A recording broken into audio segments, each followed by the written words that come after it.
the members will be considering a motion that seeks to establish a special committee to investigate and report on the proposed removal from office by impeachment of Honorable Kawira Mwangaza, that is the governor of Meru County.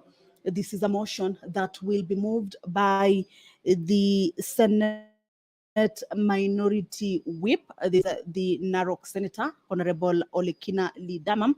And this follows a motion that was approved by the Meru County Assembly to remove from office by impeachment the Honorable Kawira Mwangaza, that is the governor of Meru County. And on the 27th of October, the office of the Speaker of the Senate was informed of the approval of a motion by the County Assembly to remove by impeachment the Honorable Governor, and further forwarded to the Speaker of the Senate documents in evidence of the proceedings of the County Assembly. Now, you understand that in such proceedings or in such cases, then the Senate normally appoints a special committee comprising of 11 of its members to investigate the matter. This is pursuant to Section 33(3)(b) of the County Governments Act and Standing Order 81B of the Senate, that in this case, the Senate usually resolves to appoint a special committee comprising 11 of its members to investigate the matter. Already the committee has been established comprising of 11 members, and this will lead to them investigating the proposed removal from office of Governor of Meru County. And pursuant to the House Standing Order number 82, to report to the Senate within 10 days of its appointment on whether or not it finds the particulars of the allegations against the governor to have been substantiated. That is one of the order of business that, as members of the Senate resume from the 1-week recess, will be embarking on to establish the special committee of 11 members that has already been set up and will be tasked with investigations on the proposed removal from office over the governor of Meru County. So that is a business that in this afternoon sitting, we will be hearing from the senators on the way forward. But as it is, this motion is already in place, and the members will be taking into consideration this particular motion that will be moved by the Senate Minority Whip, Narok Senator Honorable Olekina Lidama. This afternoon, the members of the Senate will also consider the report of the Standing Committee on Devolution and Intergovernmental Relations on the application for conferment of city status to the municipality of Eldoret. This is a motion that will be moved by the chairperson, Standing Committee on Devolution and Intergovernmental Relations, Honorable Sheikh Abbas. And in this report, the committee indicated that in this report, the committee recommended the elevation of the municipality of Eldoret to the city status, having met all the requirements of the aid status. These are recommendations that have been provided for in the report by the Devolution and Intergovernmental Relations. And remember, debate on this particular motion already took place extensively in the Senate chambers, and this afternoon it will be a resumption of a debate that was interrupted on Thursday, 19th October 2023, before the Senate proceeded on the 1-week recess and this afternoon the mover will be called to reply. The Speaker of the Senate, Honorable Amason Jeffa Kingi, as you can see, has stepped into the chambers. He will be presiding over this afternoon sitting. Allow me to hand you over to this live broadcast brought to you by PBU in partnership with KBC. Good afternoon.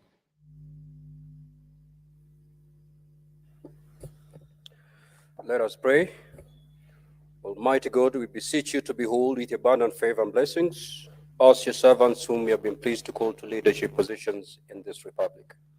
We seek guidance to consider all matters that shall come under deliberation in so just and faithful a manner as to advance the peace, prosperity, and welfare of our country and of those whose interests you've committed to our church. Amen.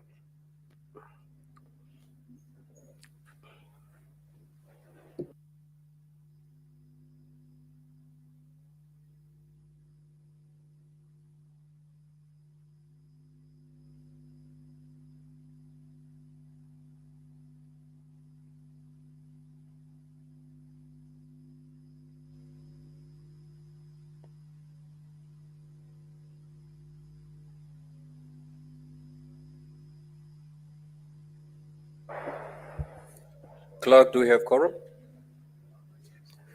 Sergeant at Arms, kindly ring the quorum bell for 10 minutes.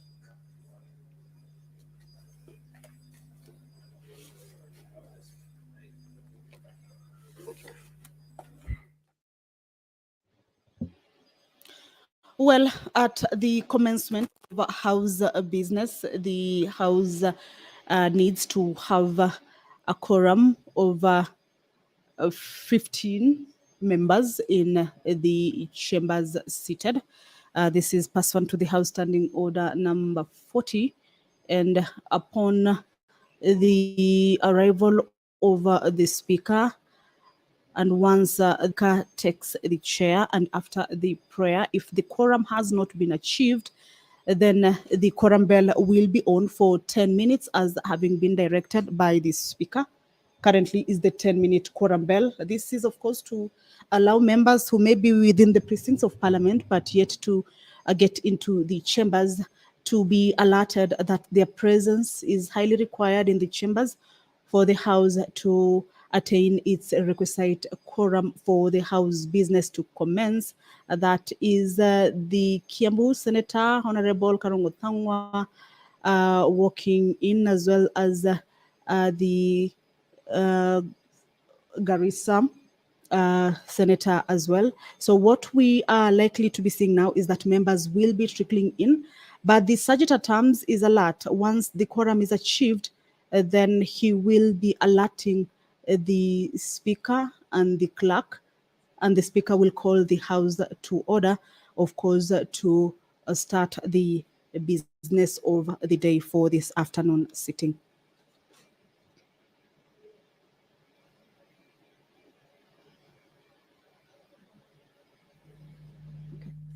Honorable Senators, I take this opportunity to welcome you back from the one-week recess. In accordance with the calendar of the Senate for the regular sittings, Part 5 begins today, Tuesday, 31st of October, 2023, and will conclude at the rise of the Senate on the 7th of December, 2023. Now, Honorable Senators, you will observe that this will be the last segment of the Senate calendar, regular sessions of the Senate in 2023. It will be a short, indeed a very short one, and that before the Senate undertakes the December-January recess. The resumption of regular sittings in this last part brings with it certain degree of urgency to conclude the legislative agenda of the Senate. I believe that together we can navigate the intricacies of our legislative procedures and make meaningful contributions for the betterment of our country. It is in this context that I therefore urge that we redouble our collective efforts in a bid to conclude the business of the Senate by close of the session in December 2023. I also urge the office of the Senate Majority Leader, the Senate Minority Leader, and the committee chairpersons to do all that is necessary within the standing orders to expedite legislative processing. Honorable Senators, I wish you fruitful deliberations and wish all of you well. I have another communication to make. Honorable Senators, via the letter reference CONF stroke MENA stroke CS stroke volume 1 dated 19th of October 2023, the Cabinet Secretary, Minister of Interior and National Administration submitted a request to my office seeking the approval of the Senate for the deployment of officers from the National Police Service to the Multinational Security Support MSS mission for Haiti. The communication from the Cabinet Secretary indicated that at the meeting held on Friday, 13th October 2023, the National Security Council considered and approved a memorandum number NSC 2313 from the Cabinet Secretary for Interior and National Administration and the Attorney General for the proposed deployment of officers from the National Police Service to the Multinational Security Support MSS mission for Haiti, pursuant to Article 248A1 of the Constitution. Honorable Senators, Article 239(1) of the Constitution states as follows. The national security organs are A, the Kenya Defense Forces, B, the National Intelligence Service, and C, the National Police Service. Further, Article 248A of the Constitution provides as follows. The Council may, with the approval of Parliament, deploy national forces outside Kenya for regional or international peace support operations or other operations. Now, Honorable Senators, this being a matter of immense national importance, I hereby refer the requests of the Cabinet Secretary for Interior and National Administration to the Standing Committee on National Security, Defense and Foreign Relations. The Standing Committee is required to consider the request and undertake public participation and table a report thereon on or before 15th of November 2023 for consideration by the Senate. I thank you. Honorable Senators, you may walk in.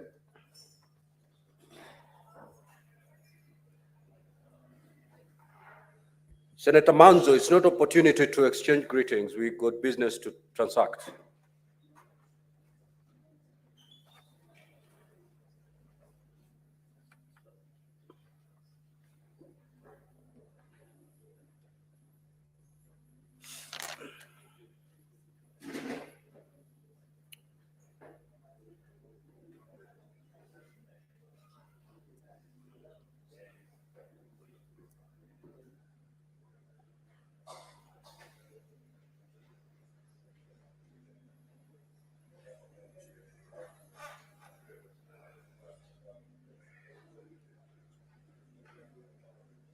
Senator Ledama, kindly take your seat. I need to make a communication. Honorable Senators, I would like to acknowledge the presence in the Speaker's Gallery this afternoon, visiting delegation of members of staff from various counties undertaking the County Assembly's legislation tracker training. Honorable Senators, the County Assembly's legislation tracker is a platform where information on legislation passed or being considered by the county assemblies is uploaded. The platform will also provide a centralized online space where members of the public and the relevant stakeholders may access bills, legislation being processed by specific county assemblies and promote openness, transparency, and public involvement in the legislative process as required under Article 196 of the Constitution. It is envisaged that the Senate will utilize the system in accessing firsthand and synthesized information on bills and acts passed by the county assemblies in undertaking its oversight and legislative mandates. It is for this reason that the Senate, with the support from the Westminster Foundation of Democracy, WFD, engaged a consultant to develop an online legislative database that will bridge the gap on information on the trends in enactment of legislation by county assemblies. I request each member of staff represented to stand when their county is called out. Meru County. The delegation from Meru. Thank you. Marsabit County. Okay. Tana River County. Taita Taveta County, Lamu County, Kilifi County, Garissa County, Kericho County, Kirinyaga County, Laikipia County, Tharaka Nithi County, Turkana County, Uasin Gishu County, Nyeri County, West Pokot County, Muranga County, Baringo County, Nyandarua County, Trans Nzoia County, Elgeyo Marakwet County, Bomet County, Nairobi County, and lastly, Nandi County. Honorable Senators, in our usual tradition of receiving and welcoming visitors to Parliament, I extend a warm welcome to them, and on behalf of the Senate and my own behalf, wish them a fruitful visit. I will call upon the Majority Leader under 1 minute to extend some words of welcome.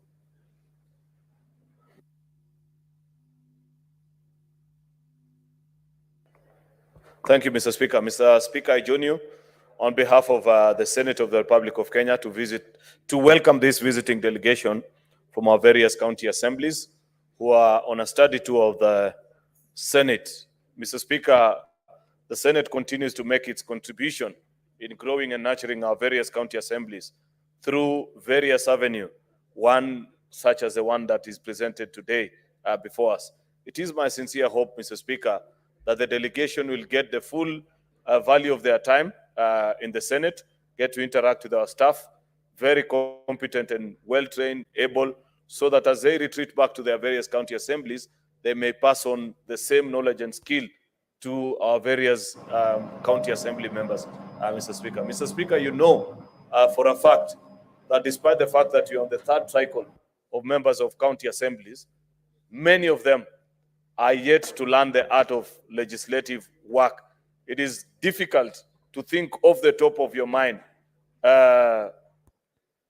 outstanding legislation that has come either by way of government bills or privately sponsored in our county assemblies that has significantly changed the way of life or even improved on the quality of life of the various people that these assemblies represent. Therefore, I believe that the training that is being received by these senior staffers of our various county assemblies, Mr. Speaker, will go a long way in helping impart and pass on that knowledge.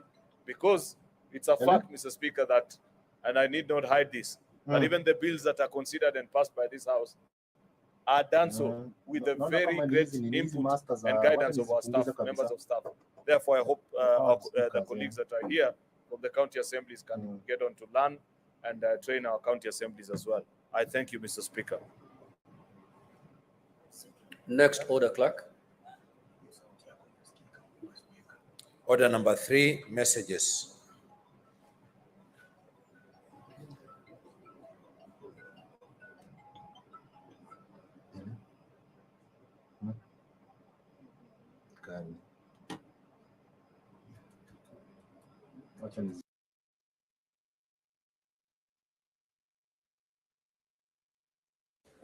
Senator Mogeni and Senator Eddy, we are waiting for you to take your seats, so kindly hasten.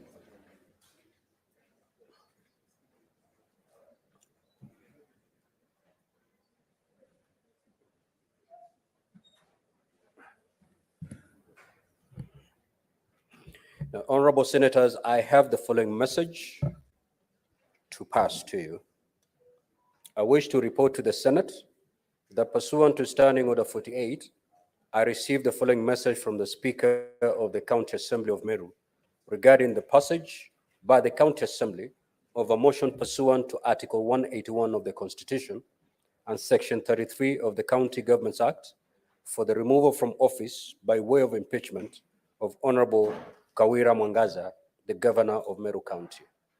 The message was transmitted to the Senate via letter reference number M/Volume 4/43, dated Thursday, 26 October 2023, signed by the Speaker of the County Assembly of Meru and received in my office on Friday, 27th October 2023.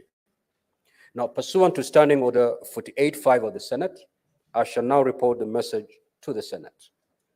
This is to inform you that on Wednesday, the 25th day of October 2023, the County Assembly of Meru, via the resolution of the Assembly and pursuant to the provisions of Article 181 of the Constitution of Kenya, 2010, Section 33 of the County Governments Act, 2012, as read together with the provisions of Standing Order number 65 of the County Assembly of Meru, standing orders, approve the motion to remove from office the Governor of Meru County by way of impeachment.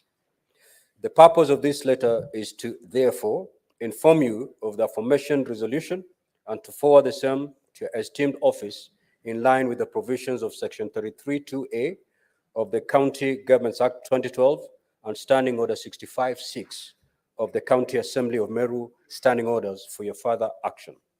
Attached herewith, please find a schedule containing the bundle of documents, records containing evidence adduced, notes, and records of proceedings before the County Assembly for your reference and records. Senator Sifuna, just walk in.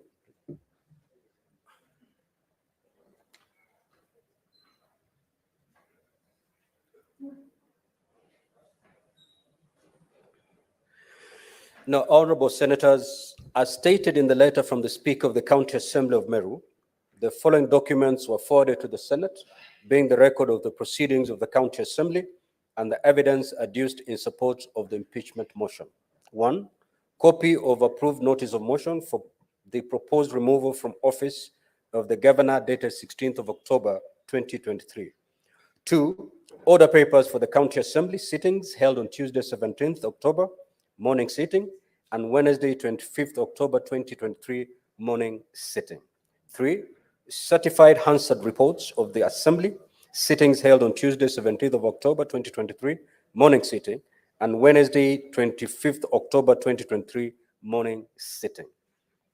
4, certified Hansard reports of the Assembly sittings held on Wednesday 18th of October 2023, afternoon sitting, and Wednesday 14th June 2023, afternoon sitting. 5, copy of certified signatures of County Assembly members in support of the impeachment motion for the removal from office of the Governor of Meru County, dated 25th of October 2023. Certified copy of a roll call vote of Wednesday 25th of October 2023 on the motion for the impeachment of the Governor of Meru County. Copies of the County Assembly reports referred to during the debate on the motion for removal of the Governor of Meru County.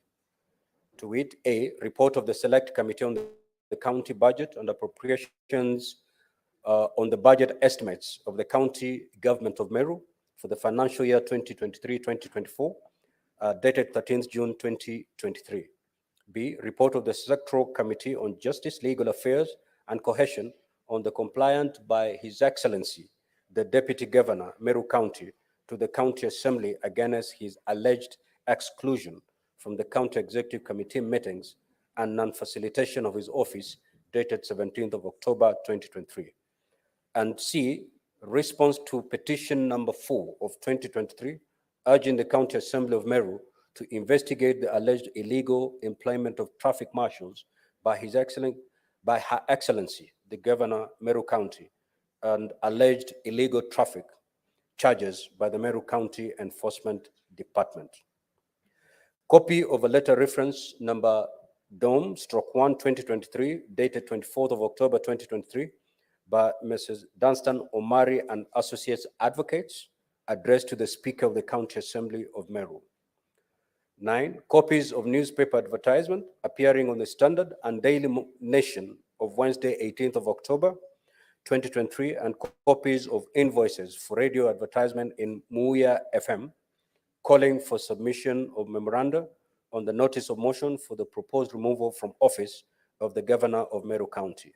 10, a HP flash disk, 2 GB, containing video annexures evidencing the particulars alleged in the motion, as well as a voice advertisement on the public participation on the motion run on Meru FM and approved notice of motion and exhibits. 11, copy of public participation report dated 25th of October 2023, laid on the table of the Assembly on Wednesday, 25th October 2023. 12, copies of written memoranda, both in support and against the impeachment from different sub-counties and regions, submitted to the County Assembly during the public participation exercise on the motion. And lastly, a booklet of the third edition of the County Assembly of Meru Standing Orders. Now, honorable senators, in terms of Article 181 of the Constitution, Section 33(3)(a) of the County Governments Act, and Standing Orders 81A of the Senate Standing Orders, the Speaker of the Senate is required within 7 days after receiving notice of the resolution from the Speaker of the County Assembly to convene a meeting of the Senate to hear charges against the governor. Pursuant to Section 33(3)(b) of the County Governments Act and Standing Order 81A of the Senate Standing Orders, I hereby proceed to read the charges against the governor of Meru County as contained in the motion of impeachment by the County Assembly of Meru. Senator, kindly take a seat.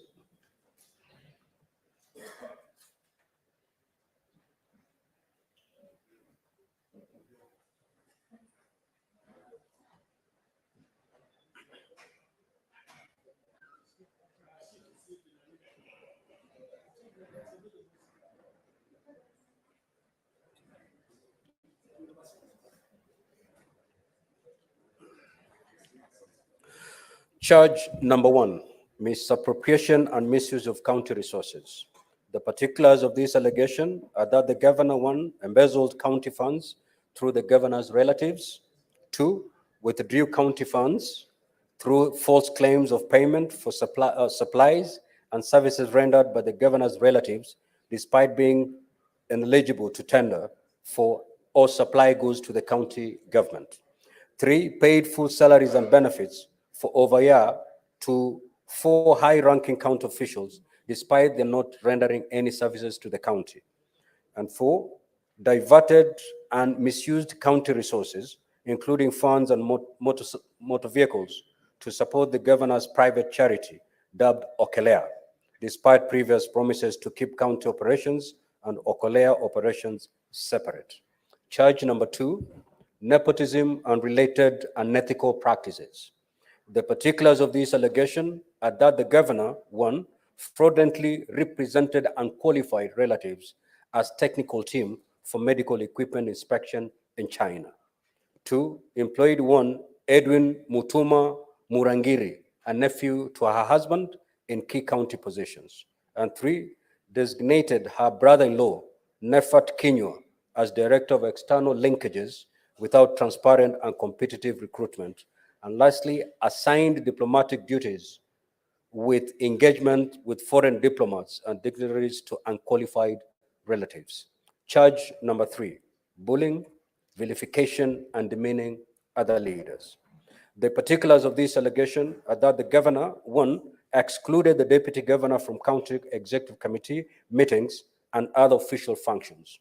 2, engaged in bullying and posted demeaning messages about the deputy governor in WhatsApp groups known as Third Government 012 and County Admin Services, whose membership includes several officers who are subordinate to the deputy governor. 3, encouraged and condoned insubordination and the making of insulting and demeaning public utterances by subordinate staff against the deputy governor and other elected leaders. 4, encouraged and condoned the removal of the deputy governor by junior officers from official county WhatsApp forums. Arbitrarily suspended, dismissed, withdrew, and frustrated staff of the office of the deputy governor.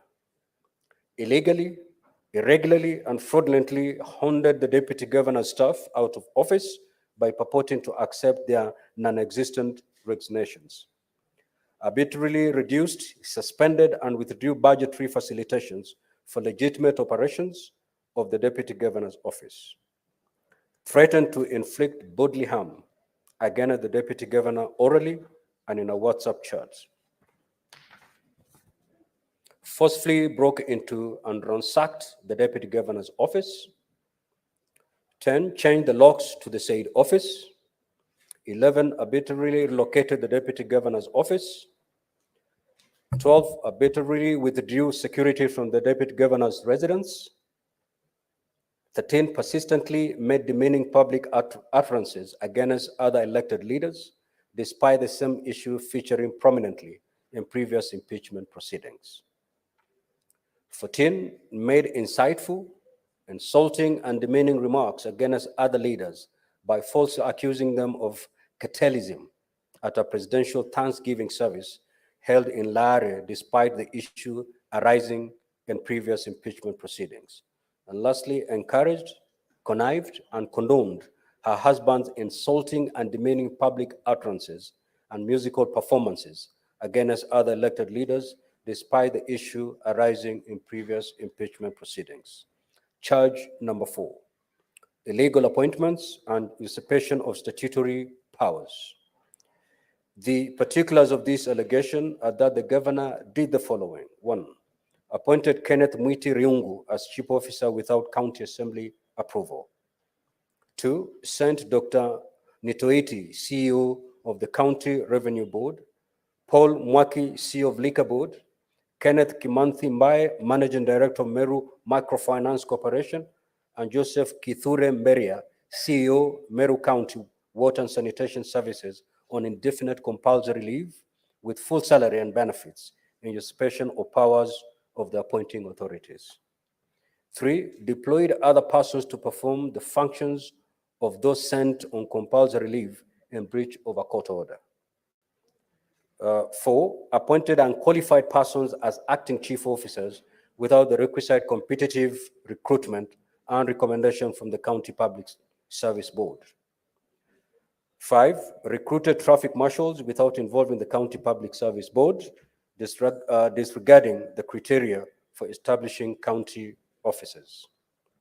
6, usurped the powers of the County Public Service Board by creating traffic marshal offices. 7, employed an excessive workforce of over 100 personnel staff in the governor's office. 8, designated and paid various cleaners as senior support staff, despite already having 16 support staff. And lastly, appointed 4 individuals to hold county offices in an acting capacity for more than 6 months without proper authorization. Charge number 5, contempt of court. The particulars of this allegation are that the governor did the following. 1, grossly violated Article 10 and 73 of the Constitution. 2, Section 7, grossly violated Section 7 of the Leadership and Integrity Act and Section 10 of the Public Officers Ethics Act by engaging in a contemptuous, stubborn refusal to obey lawful court orders. Charge number 6, illegally naming a public road after her husband. The particulars of this allegation are that the governor did the following. 1, grossly violated Articles 10 and 73 of the Constitution and Section 7 and 11(1)(c) of the Meru County Honors and Awards Act 2018 by naming a public road after her husband without following the applicable statutory procedures. Charge number 7, contempt of the Assembly. The particulars of this allegation are that the governor did the following. 1, refused to honor summons from the County Assembly's Secretary Committee on Justice, Legal Affairs and Cohesion to answer questions related to the impeachment motion. 2, directed her Chief of Staff to send a contemptuous letter to the Assembly in response to the summons for her to appear before the Secretary Committee. And 3, through the CC Finance and the County Secretary, refused to furnish documents to the Assembly on the grounds that an audit process was underway and that the matters raised by the Assembly were sub judice. Now, honorable senators, in terms of the way forward, following the reading of the charges against the governor, Standing Order 81B of the Senate Standing Orders, as read together with Section 33, subsection 3B of the County Governments Act gives the Senate two options on how to proceed with the matter. The Senate may, by resolution, appoint a special committee comprising 11 of its members to investigate the matter, or investigate the matter in plenary. At an appointed time during this sitting, a notice of motion for the establishment of a special committee shall be given. Should this motion be carried, the special committee will be required under Section 33(4) of the County Governments Act and Standing Order 82 of the Senate to investigate the matter and to report to the Senate on whether it finds the particulars of allegations against the governor to have been substantiated. In the event that the motion for the establishment of a special committee does not pass, the fallback position is that the Senate shall proceed to investigate and consider the matter in plenary. In this event, I will appoint the dates on which the Senate will sit in plenary to hear and determine the charges against the governor. Honorable Senators, it is noteworthy, and I wish to emphasize to all honorable senators, that when we come to the debate on the motion for the establishment of the special committee, debate on the motion shall be limited to the substance of the motion, principally whether or not to establish a special committee. It will not be a debate on the substance of the impeachment or its merits, propriety, prudence, or even the constitutionality or the legality of the process that have been preceded the submission of this matter to the Senate. It is therefore not permissible to deviate to any matters other than the motion before the Senate. In the meantime, and during the pendency of the impeachment process in the Senate, I wish to caution honorable senators to desist from publicly commenting on the merits or demerits of the impeachment motion before the Senate. Doing so would amount to anticipation of debate, which is an infringement of Standing Order 99. Therefore, it shall be out of order within the meaning of Standing Order 122 for any senator to make comments, whether written or spoken, in relation to the conduct of the governor or the impeachment process, which is outside the confines of the impeachment proceedings, as such comments may prejudice the just outcome of the process. Now, honorable senators, this is the third impeachment hearing in the 13th Parliament, and the second one involving the governor in question. In undertaking this mandate, the Senate will be sitting as a quasi-judicial body and will conduct investigations into the alleged infractions of the Constitution and the law, and thereafter make its determination on the matter. As such, it is a reminder that the impeachment hearing is not just a procedural formality, but a fundamental process that plays a crucial role in upholding the principles of democracy and good governance. This hearing is one of the most crucial oversight tools and singular roles of the Senate. I conclude by urging honorable senators to exercise the highest level of responsibility on this particular matter. I thank you. Next order.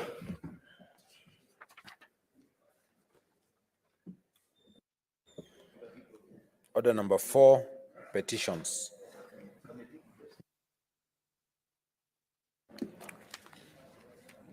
The chairperson, Standing Committee on Roads, Transport and Housing.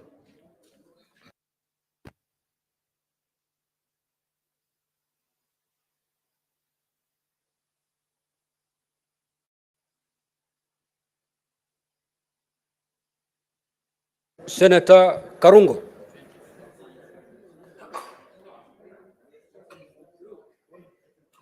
Senator, I just called the chairperson, Standing Committee on Roads, Transport and Housing, Labor and Social Welfare, to present a report. Are you ready with your report, Senator?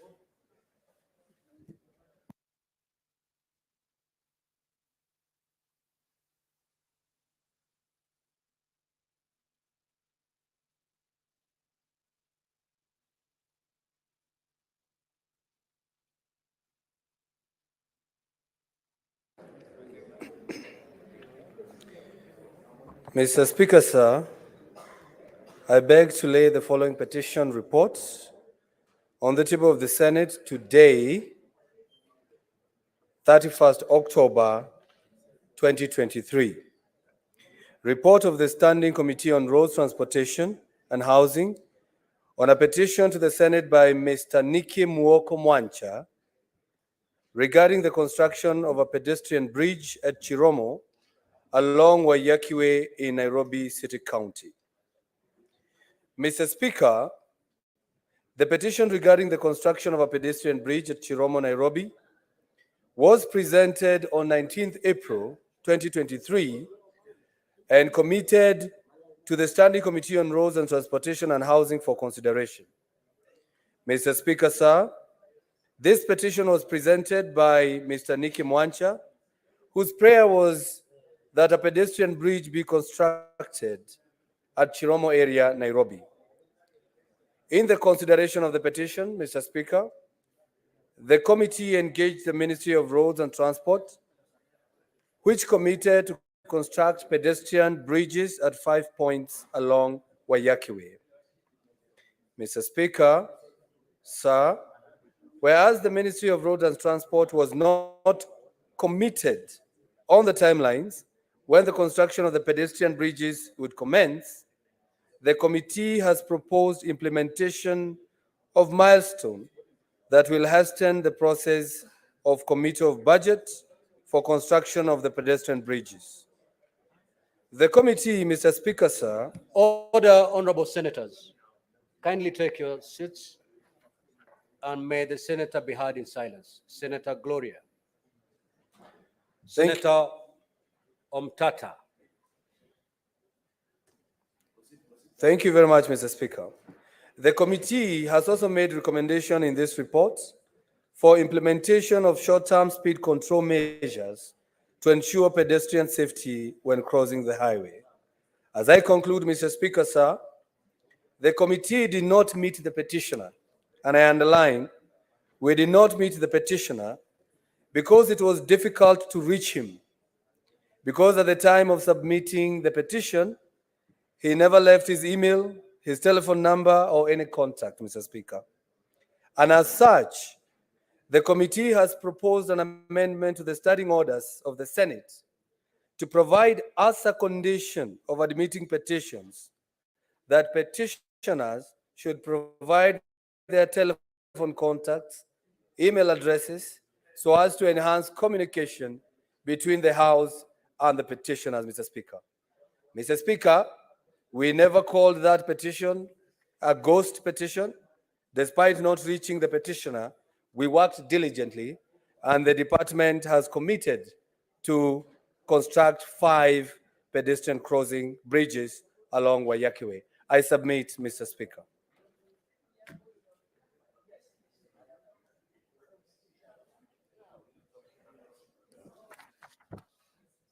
The chairperson, Standing Committee on Devolution and Intergovernmental Relations. Senator Abbas. And Majority Leader, you are consulting rather loudly. Majority Leader.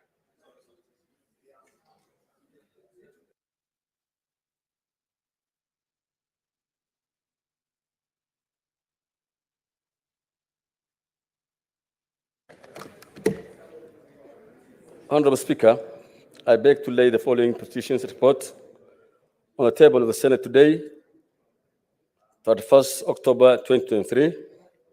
Report of the Standing Committee on Devolution and Intergovernmental Relations, and petitions to the Senate by the Julius Warugu Wanjohi concerning the lack of implementation of the resolution to absorb contracted instructors under the Economic Stimulus Program by the County Government of Nyeri. Honorable Speaker, on 11th May 2023, the Senate received a petition from Julius Warugu Wanjohi concerning the lack of implementation of a resolution to absorb the contracted instructors under the Economic Stimulus Plan by the County Government of Nyeri. The petition was presented in the Senate on Wednesday, 24th May 2023, to the Deputy Speaker, by the Deputy Speaker, Senator Kaduri Murungi, MP, pursuant to Standing Order 223-1A of the Senate standing orders. Consequently, the petition stood committed to the committee of pursuant to standing order 238, one of the standing order of the Senate standing order. Honorable Speaker, the issue raised in the petition was that in July 1989, the petitioner was employed by the Order, honorable senators. May the senator be heard in silence, please. uh, Senator Mundigi and my deputy speaker. the petitioner was employed by the Ministry of Education as a carpentry instructor too, and posted to Kagudu Youth Polytechnic in Nyeri. Following the Constitution of 2010, the advent of devolution, the youth polytechnic training functions was subsequently transferred to the county government pursuant to the fourth schedule of this Constitution of 2010. As a result, all the staff who were in the counties in the fourth schedule, counties and performing devolved functions were deemed to continue providing services. In addition, on 2nd December 2014, a consultative meeting was held between the Ministry of Devolution and the Ministry of Education, Science and Technology and the Transition Authority to address the numerous issues that were facing the transition of youth polytechnics. The meeting resolved, among others, that the contracts of the instructors under the Economic Stimulus Plan to be extended to up to 30th June 2015, and thereafter the instructors be absorbed by the county governments on permanent and pensionable terms.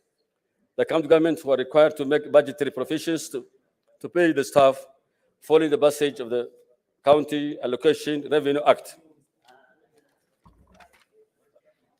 Further, the Transition Authority communicated the resolution to the county government for implementation, and thereby several counties implemented the resolution except the county of Nyeri. Mr. Speaker, sir, the petitioner's prayers were the Senate to look into the matter with a view of ensuring that amicable resolution and solutions into the issues raised in the petition, as well as make any other relevant recommendations in these considerations of petition. The committee thereafter proceeded to consider the petition extensively, and the submission received thereon. Honorable Speaker, it is noted that the Governor of Nyeri, Honorable Mutai Kaiga, being a key respondent to the issue raised, the petition was invited and actually appeared before the committee, together with other officials from the county, where he made submissions on the issue raised in the petition. The petitioners were also present in the meeting that was held on Monday, 31st July 2023. Upon deliberation on the submission, the committee resolved that they will give 21 days for the county government to attempt to resolve the matter at the county level and report back their decision to the committee. The committee received the written response on 24th August 2023. Upon consideration of the response, the committee made various observations and recommendations which are set in Chapter 4 and Chapter 5 of this report, respectively. Honorable Speaker, the subject matter, the committee recommended on the petition as follows. The subject matter in the petition was canvassed in court, where the suit was dismissed. The petitioners failed to follow through with the bill. Further, prior to the hearing of the case number 264 of 2017, Joseph Kitonga Washira and 41 others versus the county government and 2 others that resulted to mediation efforts made between the parties, who included the petitioners. Nyeri County Government and the Nyeri County Public Service Board had failed. The committee therefore finds that the petitioners had not exhausted the court process to address their grievances. The committee therefore finds prayers of the petitioners to the Senate not merited. However, the petitioners may consider further engaging with the Nyeri County Government and the Nyeri County Public Service Board through alternative dispute resolutions mechanism to conclusively deal with the matter. The intergovernmental relations who took over the functions of the Transition Authority, Council of Governors, and the Public Service Board, National Consultative Forum, should engage with a view of determining the resolving the issues of the status of the grant instructors. A report on the resolution should be submitted to the Senate within 90 days upon the adoption of this report.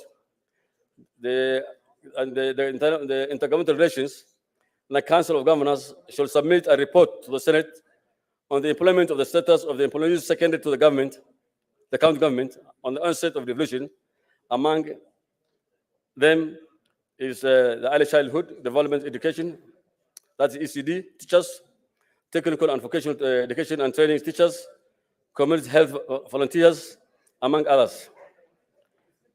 4, the Intergovernmental Relations should conduct an audit on the status of the transfer of functions and the 4th schedule of the Constitution and submit a report to the committee.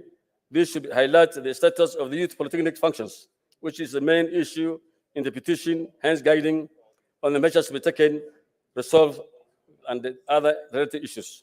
Honorable Speaker, I also wish to thank the officers of the Speaker, the Office of the Speaker.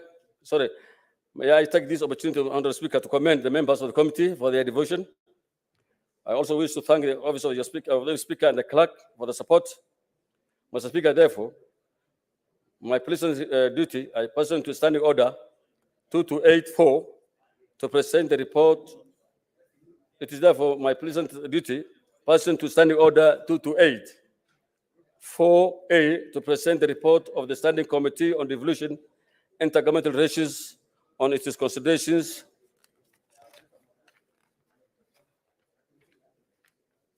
petition concerning the lack of implementation of resolution to absorb the contracted instructors under the Economic Stability Plan by the county government. I beg to lay.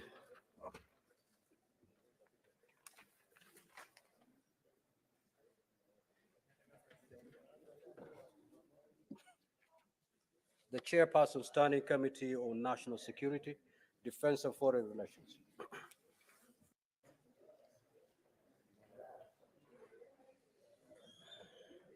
Thank you, Mr. Speaker.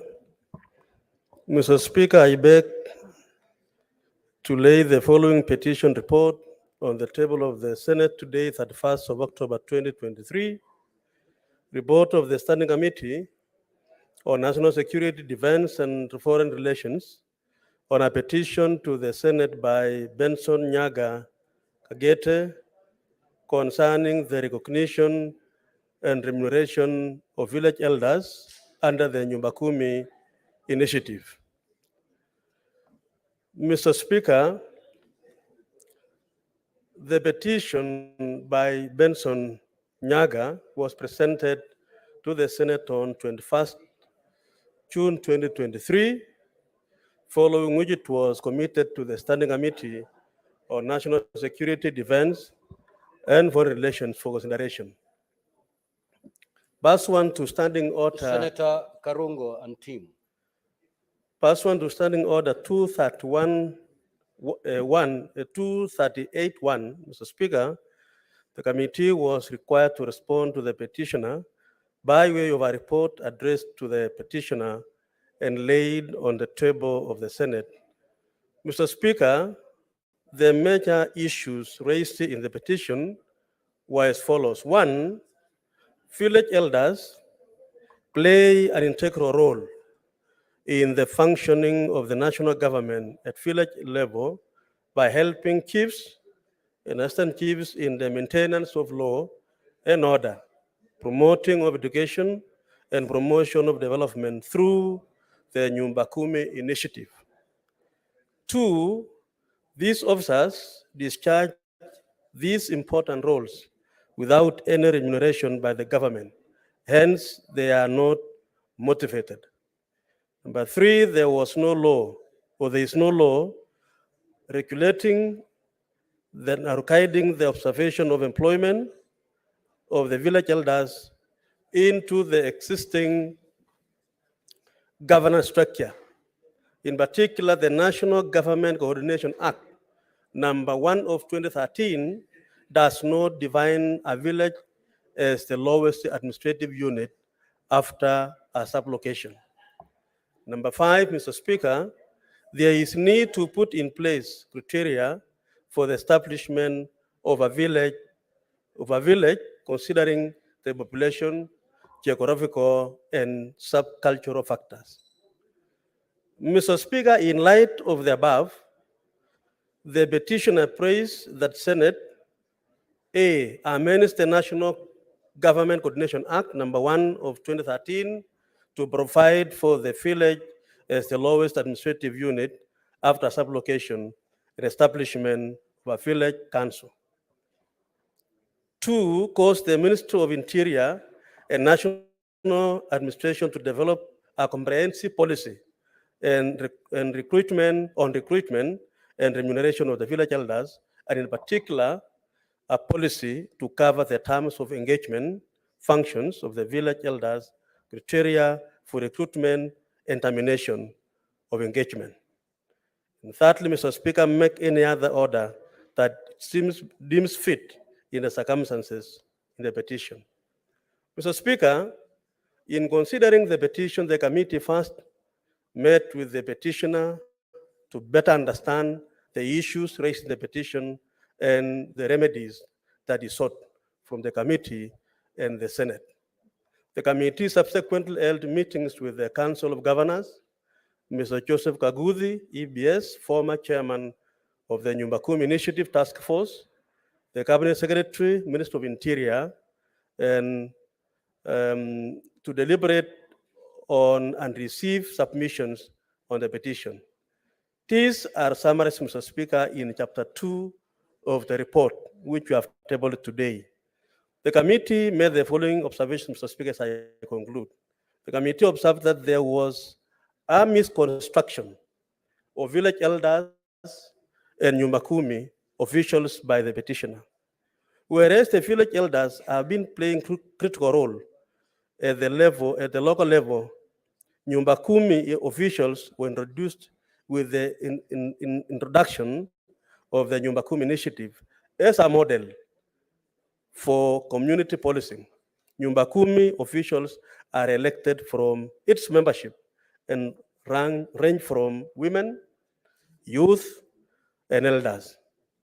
There exists an adequate legal framework on the establishment of village elders in a decentralized of the county governments, the establishment of the village councils and remuneration of village elders under section 48, 52, 53, and 54 of the County Government Act number 17 of 2012.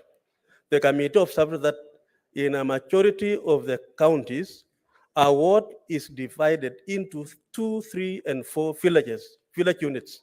Further, Section 52 and 53 of the County Government Act, number 17 of 2012, provide for the establishment of the office of the village administrator and village councils, comprising of not less than 3 and not more than 5 village elders for the coordination and management of general administration functions in the villages. Section 53, subsection 4, Mr. Speaker, provided that the elders shall be paid allowances and shall be determined by the respective county assemblies. And that's a very important point, Mr. Speaker. And Section 41 of the National Police Service Act of 2011, which establishes the county policing authority, is yet to be elected by the counties. So far, no county has an existing county policing authority whose function is to provide a platform through which the public participates on all the aspects of relating to county policing and ensuring policing accountability to the public and receiving reports from community policing forums and committees.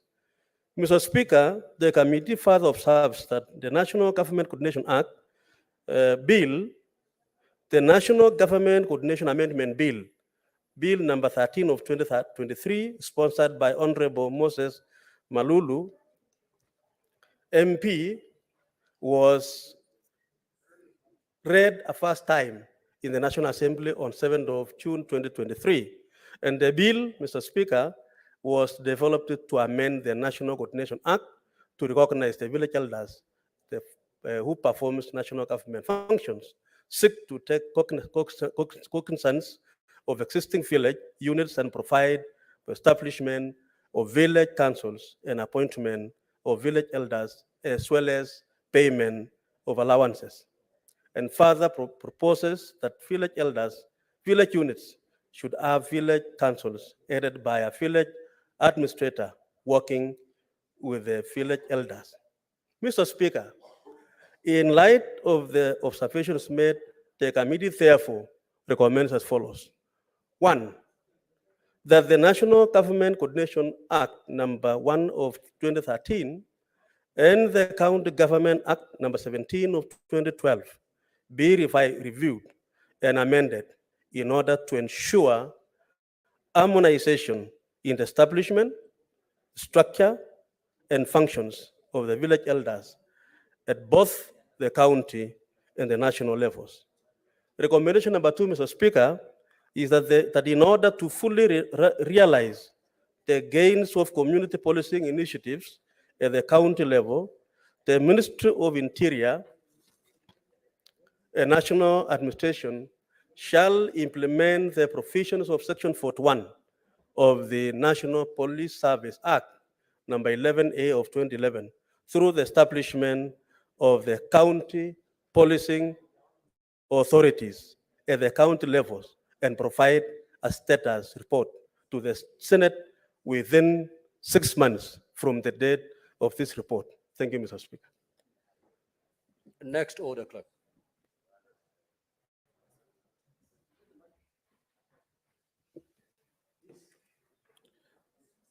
Order number 6, notices of motion. So order number 5, papers. The majority leader.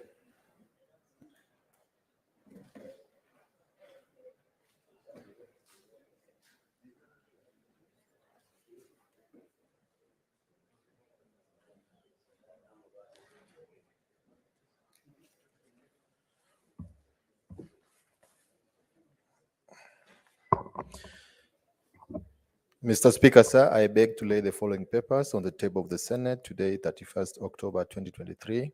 1, the 17th edition of the biannual report on the status of the alcohol drug abuse control in Kenya.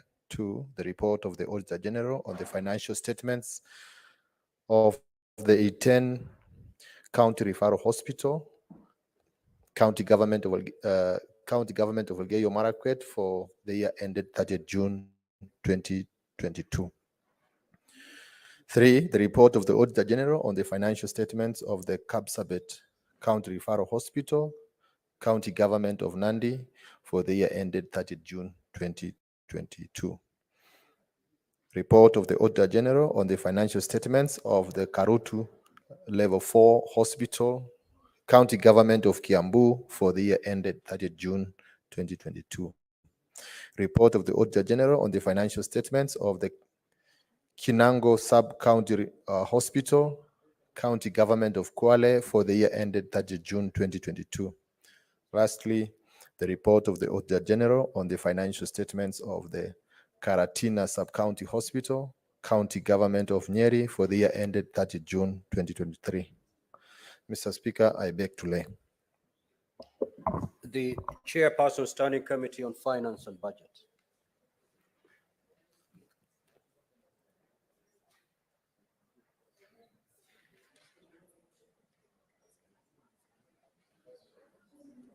The Chairperson, Standing Committee on Justice, Legal Affairs and Human Rights. When you hear the allegations that have been read by yourself, Mr. Speaker, the only way to be able to give both the people of Meru and the governor, who is now on trial at this chamber, an opportunity to be able to get justice is by allowing a committee to be able to sit down and go through all those documents. A committee, Mr. Speaker, will also get an opportunity to be able to invite the controller of budget, where the allegation of misappropriation, Mr. Speaker, so that they can be able to look at the substance of the matter. Mr. Speaker, when you... What is the point of order, Senator Chiranke? Mr. Speaker, I refer to your earlier ruling and direction that you give that in the debate and moving of the motion of such nature, the form, substance should not be referred at any given point. And Mr. Speaker, can you rule the mover of the motion, Senate Minority Whip, to be totally out of order by trying to engage on the form, substance, and the process, even invoking that control of budget will be invited, the documentation. I thought, Mr. Speaker, you guided Solomonically through the wisdom of Solomon by saying that it is only the procedure and the process. Could it be called out of order, Mr. Speaker, sir? Thank you. Honorable Minority Whip, just confine your moving speech as you move this motion to the merits of having a special committee as opposed to the plenary. Just convince your colleagues Thank you, Mr. why you feel a special committee Thank you, Mr. Speaker. Mr. is more Speaker, effective compared to Mr. a plenary. Speaker, the Hansard will bear me witness. I will not stand here and assume to know the merits and demerits of the charges of the impeachment. Mr. Speaker, what I referred to is solely what you read as the charges. And the only way that I'm trying to persuade my colleagues is to be able to think critically about the position that they'll be given in this House to analyze the evidence which shall be induced in this House by the Assembly, as well as by the county governor who is now being accused here. Mr. Speaker, I have demonstrated clearly, and this is why I want to plead with my brother, particularly Senator from Nandi, because we have sat in these chambers together. We have looked at documents and documents. We have played some videos here. Sometimes they don't play very well. When we were impeaching other governors, if you compare apples to apples, Mr. Speaker, you will find that the only time you can be able to give justice to an impeachment process is when distinguished men and women, 9 of them, 11 of them, who have been proposed, who we are proposing today, sit down, go through the evidence so that, even though this is a political process, Mr. Speaker, you clearly indicated, and this is as per Article 125 of the Constitution of Kenya, that whenever we sit, we have the same powers as the High Court. So, Mr. Speaker, I want to persuade this House, both sides of the divide, to consider giving these 11 distinguished senators an opportunity to go through the evidence. Mr. Speaker, I note clearly. Now, what is the point of order? Proceed and conclude, Senator. Proceed. Mr. Speaker, I note clearly that the majority side proposed the members who sat on the previous committee. There is logic there, Madam Speaker, Mr. Speaker, because they got an opportunity to go through the evidence which were adduced by the Assembly when they were impeaching the governor. Mr. Speaker, I see wisdom there. I know, Mr. Speaker, that during the impeachment of Governor Wambora, the Senate of the Republic of Kenya had a committee of 11. And when the governor was brought back here... Order, honorable senators. Let us make progress. Proceed, Senator Ledama. Proceed. Thank you, Mr. Speaker. When, you know, Mr. Speaker, please protect me from... Senator, you're fully protected. Can Thank you you, proceed, Mr. Speaker. please? Mr. Speaker, I would wish that my brother would be able to go and take the Hansard of this House, because what I'm saying is factual. When Senator Boni Halwale, and I'm very happy to see him being proposed here to sit in this committee, and trust me, Mr. Speaker, this House will decide. And the beauty of this process going through a committee is because the Senate will be given a second chance, you know, to be able to have a bite on the cherry, Mr. Speaker. Because the moment it goes to the committee, it will also be Honorable able to come- senators, order.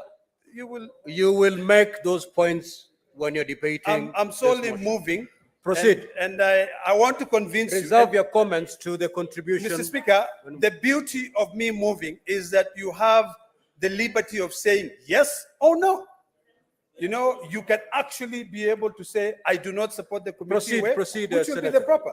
So, Mr. Speaker, for me to be able to make out my case, I want to persuade senators. You represent 47 counties. You serve in committees. When you sit in these committees, most of the time you go through volumes of documents to be able to interrogate governors. If you do not take the time to be able to look at the evidence properly, you will be doing this house a disservice.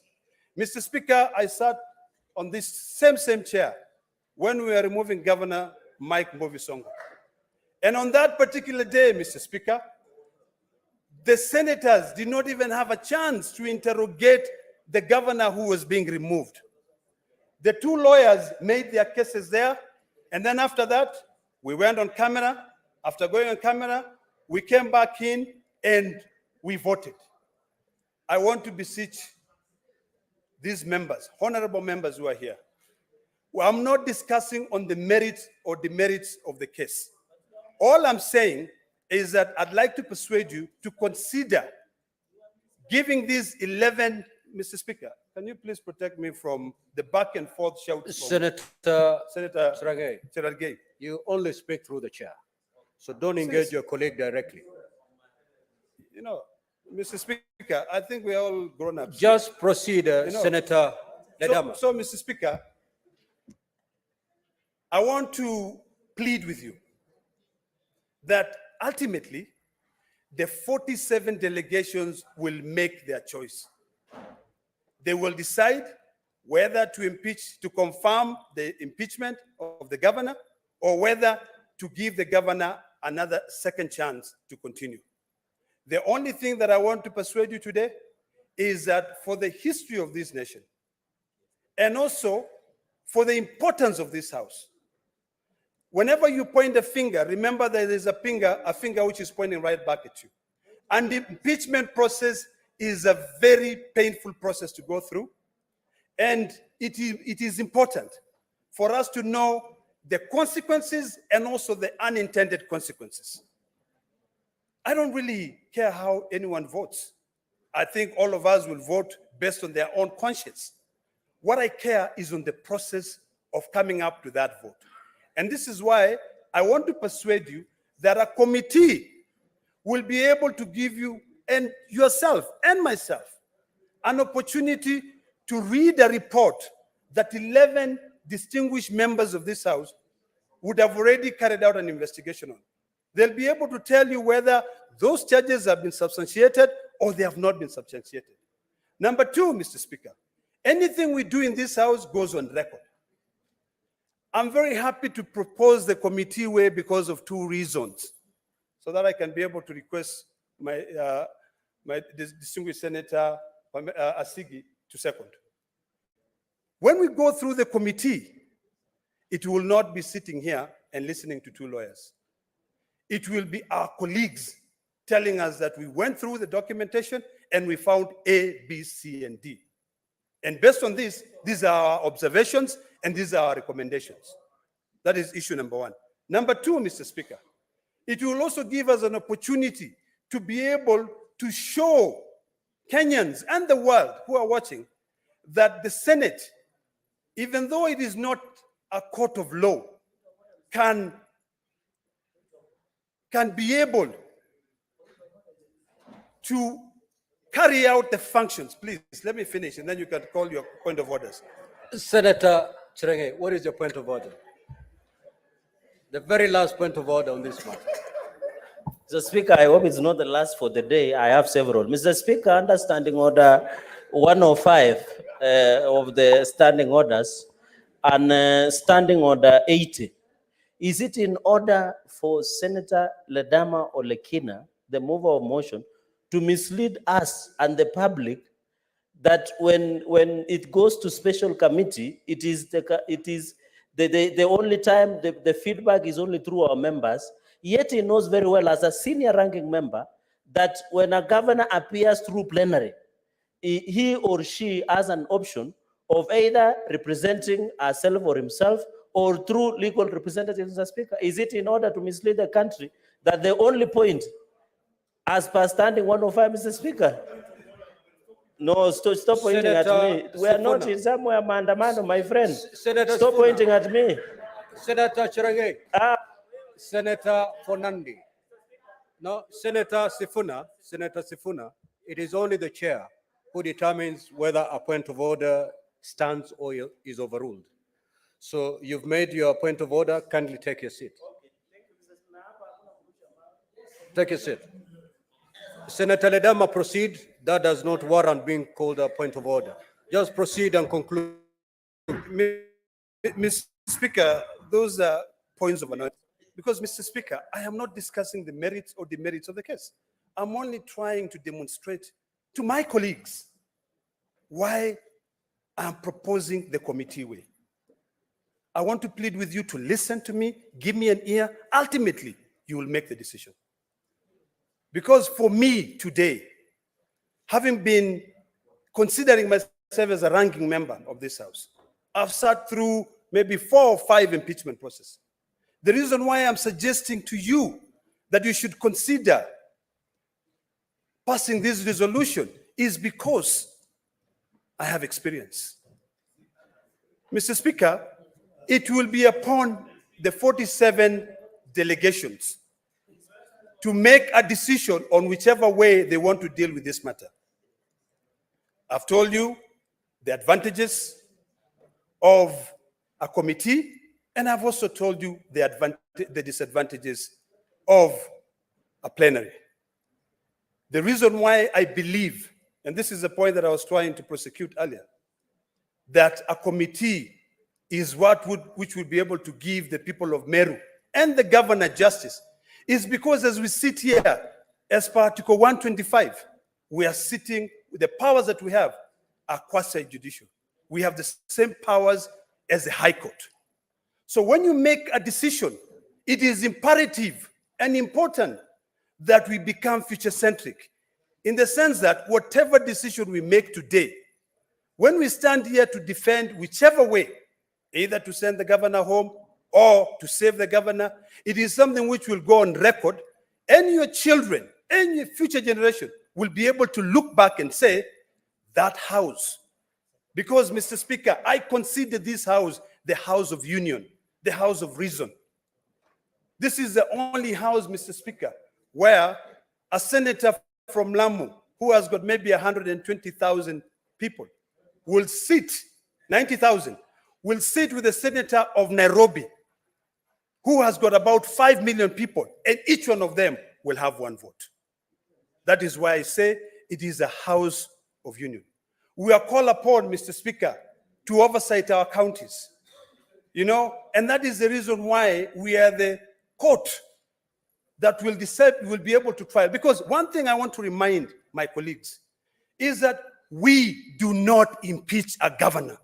The Senate does not impeach a governor. The governor is impeached at the county assembly. The only thing we do is to confirm the charges. We are sitting as judges. And that is why I'm pleading with you that for us to be able to understand this process very well, I'm pleading with you that we go the committee way, trust distinguished men and women who represent counties and who represent the Senate of the Republic of Kenya to go through the documentation, come back and tell us, colleagues, distinguished senators, this is what we have found. We do it very well. I'm one of those people who believe that sitting here, and you will see, you will go through the experience if you choose to go the plenary way. You will get bored here, you will walk out, the 2 lawyers will rant, they will say whatever they want to say, and Senator Cherargei, through the speaker, as I conclude. Order, Senator Cherangay, Senator Gloria. As you will have an opportunity to make your case. We are not in a soccer match where you can boo when you don't like the player. This is the plenary. Proceed. Mr. Speaker, as I conclude, I now understand why a former colleague say that if, let me quit it there. It is important for us to reason. And I want to plead with you, as I call my colleague, the distinguished Senator Asige, to be able to second this motion, to consider the committee way. Because today you're sitting there, tomorrow you'll be a governor. And when you are governor, you'd want to be given an opportunity to be heard and to be given an opportunity for you to be able to be asked questions and represent. Finally, Mr. Speaker, as I move, I hope that wisdom will prevail and that the distinguished senator who was told that if the president was thinking like him will not have a country will actually see sense in all these that I'm trying to persuade you. Mr. Speaker, I beg to move and request none other than Senator Sigi to second.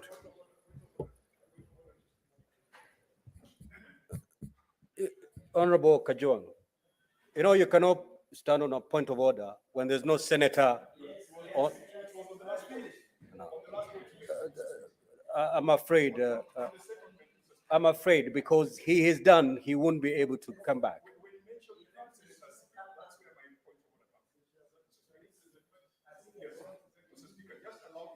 Is it a point of order or you? He has moved a motion. He's called upon Senator Asige to. All right. What's your point of order? Mr. Speaker, the tradition of this House is that when a member is nominated to be in a committee or a subcommittee and their names are on the order paper, they do not move the motion, they do not second the motion. Mr. Speaker, when I look at this list, I see the Honorable Senator Crystal Asige as being member number 10 of this committee. Is it in order, looking at the precedents and the traditions of the House, to have Senator Asige be the seconder? I think there could be 60 other senators who are perfectly qualified to second, and I have no problem with Senator Asige doing it, but Mr. Speaker, it has been our tradition that we don't do it that way. That point of order is sustained, and certainly Senator Asige cannot be the one to second this motion. Mr. Speaker, I appreciate the wisdom. Mr. Speaker, Order, senators. I appreciate the wisdom of my colleague, Senator Kajuang, and I love the fact that he's a stickler to the procedures, and that's all we're talking about here. So, Mr. Speaker, I beg to move and request Senator Sifuna to second.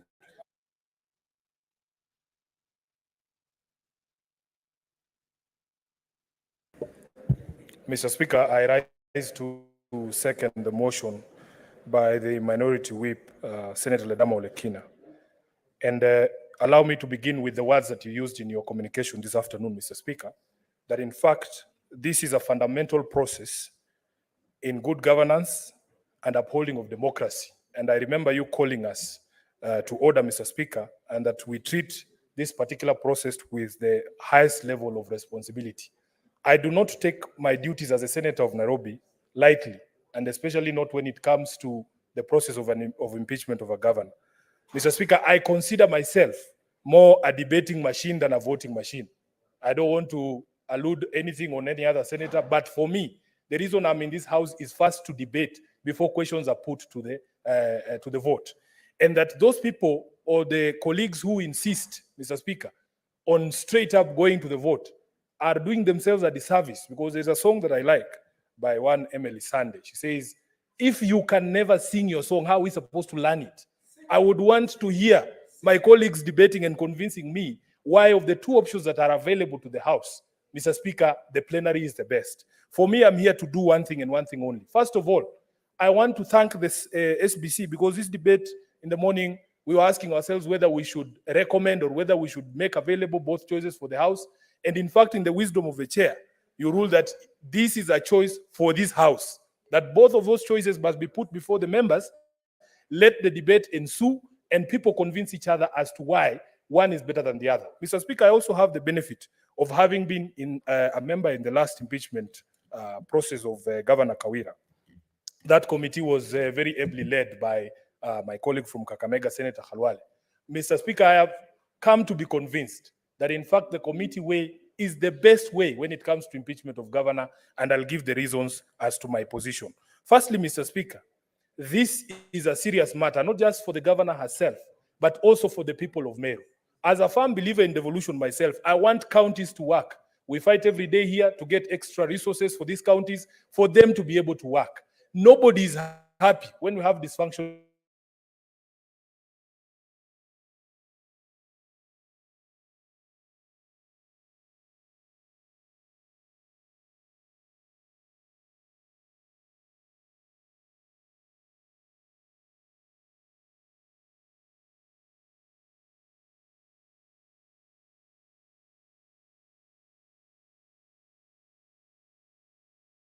Speaker, I believe that that responsibility of oversight of counties, and especially of impeachment of governors, is placed on the entire House, all the 67 of us.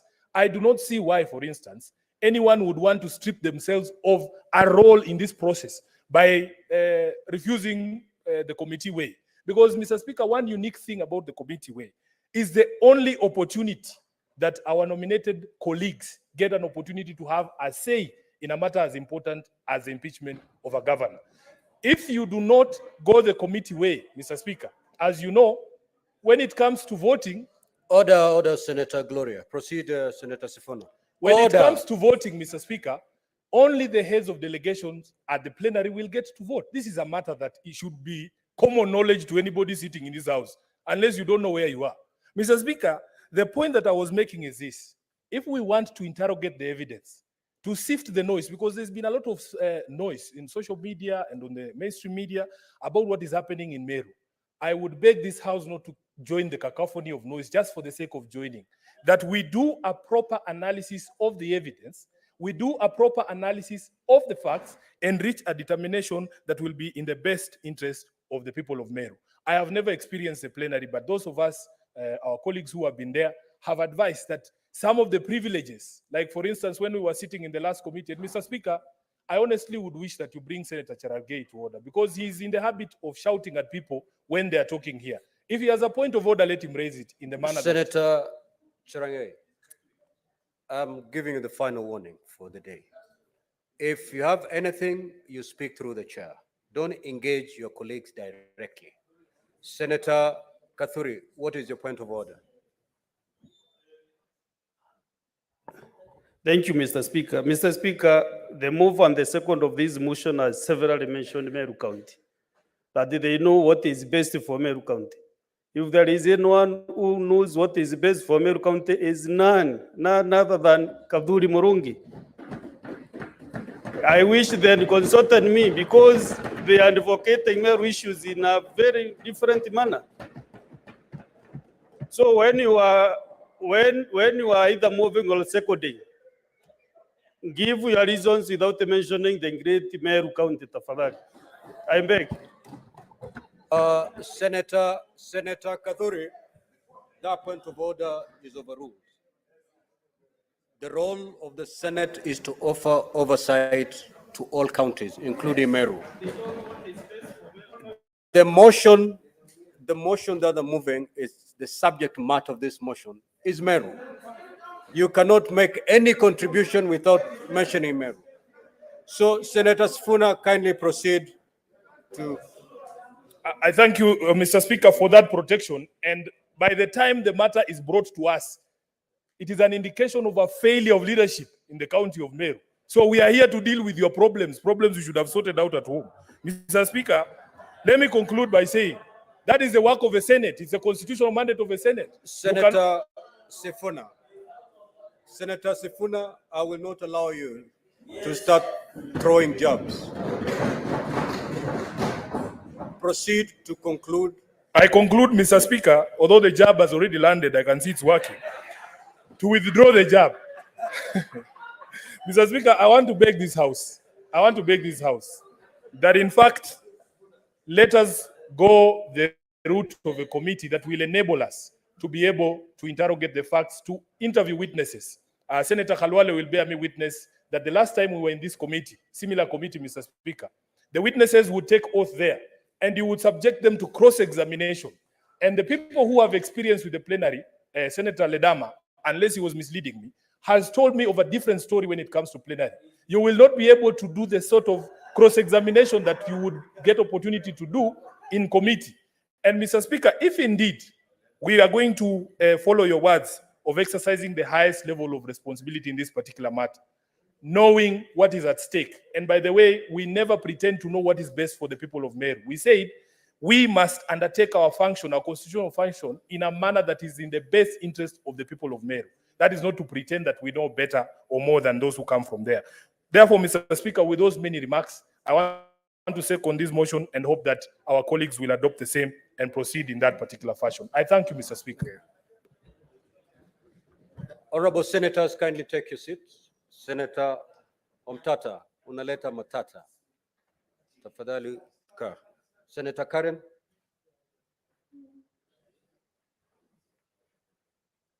Senator Shakila, kindly take your seat.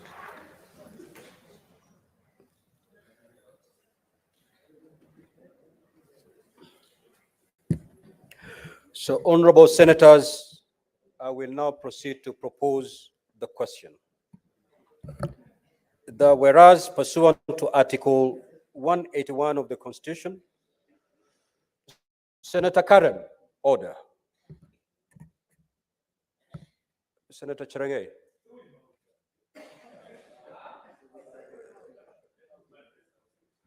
If I'm to throw out Senator Cherangay, you may have to follow behind. So, honorable senators, allow me to propose the question that whereas pursuant to Article 181 of the Constitution and Section 33 of the County Governments Act, on Wednesday, 25th October 2023, the Meru County Assembly approved a motion to remove from office by impeachment Honorable Kawira Mwangaza, the Governor of Meru County. And further, whereas by a letter reference M/Cares Volume 4/43, dated 26th October 2023, and received in the office of the Speaker of the Senate on Friday, 27th of October 2023, the Speaker of the Meru County Assembly informed the Speaker of the Senate of the approval of the motion by County Assembly and further forwarded to the Speaker of the Senate documents in evidence of the proceedings of the Assembly. And whereas pursuant to Section 33(3)(b) of the County Government Act and Standing Order 81B of the Senate by resolution may appoint a special committee comprising 11 of its members to investigate the matter. Now, therefore, pursuant to Section 33(3)(b) of the County Governments Act and Standing Order 81B, the Senate resolves to establish a special committee comprising the following senators: Senator Dr. Boni Kalwale, Senator Jackson Mandago, Senator Karungo Thangwa, Senator Esther Okenyuri, Senator Ali Roba, Senator Peris Tobiko, Senator Enoch Kuomboa, Senator Abdul Haji, Senator Okoit Omtata, Senator Crystal Asige, and Senator Shakila Abdallah to investigate the proposed removal from office of the Governor of Meru County and pursuant to Standing Order 82 to report to the Senate within 10 days of its appointment on whether or not it finds the particulars of the allegations against the Governor to have been substantiated. Now, honorable senators, we will proceed to call any interested senator to make their contribution on this motion. What is the point of order, Majority Leader? Speaker, sir, I rise pursuant to Standing Order number 111.1 on limitation of debate. This is a simple procedure which we need to agree whether to proceed by way of committee or by way of plenary. Mr. Speaker, I propose that within 3 minutes, you will have convinced the House to either agree or disagree with you. Therefore, if that finds favor with my colleagues, we can limit that so that as many colleagues as possible can speak on this matter. Mr. Speaker, I invite Senator Karen Nyamu to second. Mr. Speaker, I second. Now, honorable senators, we need not really debate the motion. We can strike a consensus that we each speak for 3 minutes. If that is the consensus, can we therefore proceed in that manner? 3 minutes it is. Senator Murango James Kamau. Asante sana mstahiki Spika kwa kunipa hii nafasi. Ya kwanza nimesimama hapa kimasomaso mchana peupe kupinga mswada ulioletwa na kiranja walio wachache katika bunge hili. Kwanza mstahiki Spika, nadhani sisi sio kama jongoo, kwa hivyo tuna vichwa vyetu tunafaa kufikiria. Niseme ya kwamba kawaida ambayo imekuwa sasa nikawaandika katika bunge hili la Seneti ni kwamba wakati mswada umeletwa sana sana ambao unafaa kuungwa mkono na pande zote mbili, anayeleta ule mswada anakuwa kiongozi wa wengi, na sana sana naona akiita kiongozi walio wachache kuunga mkono ule mswada. Mstahiki Spika, mswada wa leo umeletwa na kiranja walio wachache na kuungwa mkono na aliyetoka upande wa wachache. Hiyo ni kusema kuna azimio fiche katika tendo hili. Kwa hivyo mstahiki Spika, mimi nimesimama hapa niseme ya kwamba sisi wengi ambao ni vijana katika bunge hili la Seneti pia tunafaa kupewa nafasi ya kusikiza, kunusa, kuonja na kusoma katika mswada ambao unaletwa katika bunge hili.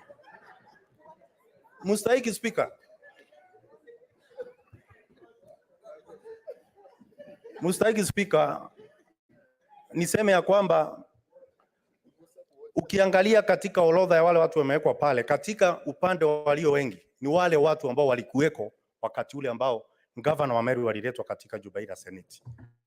Na kwa hivyo tunataka kusema ya kwamba hiyo inanyima nafasi maseneta wengi vijana kutoka pande hii walio wengi, na kwa hivyo ningeunga mkono kwamba tuletewe mswada kwa walio wengi.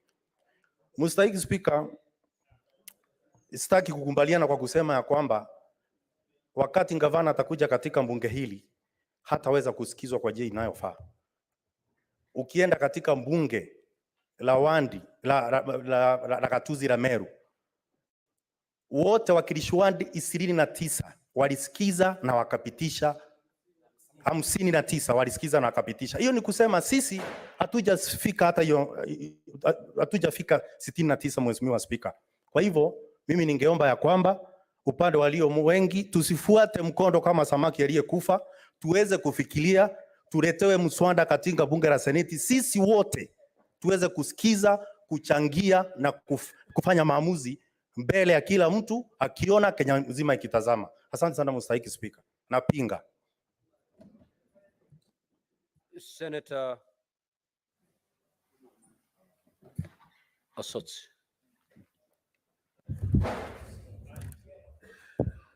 Thank you, Mr. Speaker, for this opportunity to also raise my voice on this matter. Mr. Speaker, this is not the first time this House is debating this particular motion. You remember we had a similar motion on the matter involving the impeachment of the Meru governor. We had a similar motion on the matter involving the deputy governor of Siaya. And this House, nearly 90% of the members supported the idea of the committee. And everyone who stood up gave very good and valid reason why we need to go the committee way. Sitting here and listening to the senator for Kirinyaga, I wonder what has changed, Mr. Speaker. Because we all said, and the answer is there, is the evidence, that we all said that for us to do a neat job, we will need to go the committee way and not the plenary way. So, Mr. Speaker, I just want to support the mover, Senator Olekina, that I plead with you members, let us go the committee way so that we can do a clean job, so that we can give the people of Meru the justice they're looking for. And at the same time, Mr. Speaker, we need to continue with this, the image that we have acquired as a Senate, that we are a responsible house that looks at issues critically before making a decision. Mr. Speaker, we don't want to have a situation where we'll come here, convert this house into a lynching house without looking at the issues very critically. Mr. Speaker, I've listened to your communication, Mr. Speaker. The last paragraph, Mr. Speaker, you have clearly stated that the principles and ideals of the Constitution must be adhered to in this impeachment process. Mr. Speaker, I fear that when we go the plenary way, we may not adhere to the principles of the Constitution, particularly on the issue of fair administrative action, because the governor would require all the rights that that are provided for in the Constitution, so that she can. Senator Aaron Cheriot.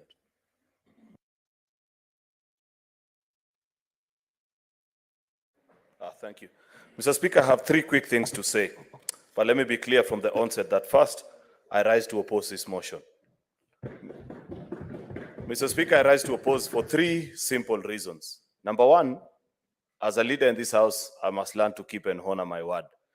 When I moved the motion in December last year to set up the committee, I was quite clear and still hold the same position this afternoon, Mr. Speaker, that there is no method that is better than the other.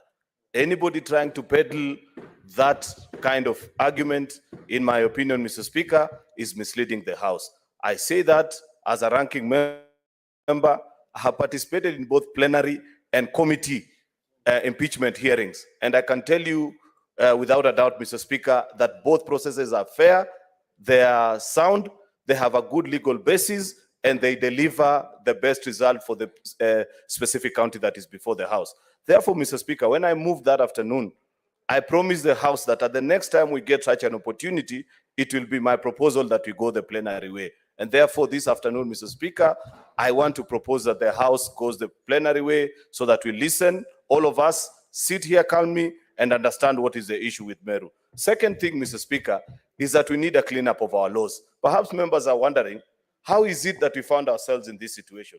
We found ourselves in this situation where this motion is being moved because, unfortunately, under our own standing orders, standing order number 80 and section 33 of the County Governments Act, Mr. Speaker, unfortunately, there is no procedure of directly going to committee. You must first, going to plenary, you must first reject a committee and then you find yourself in the plenary way.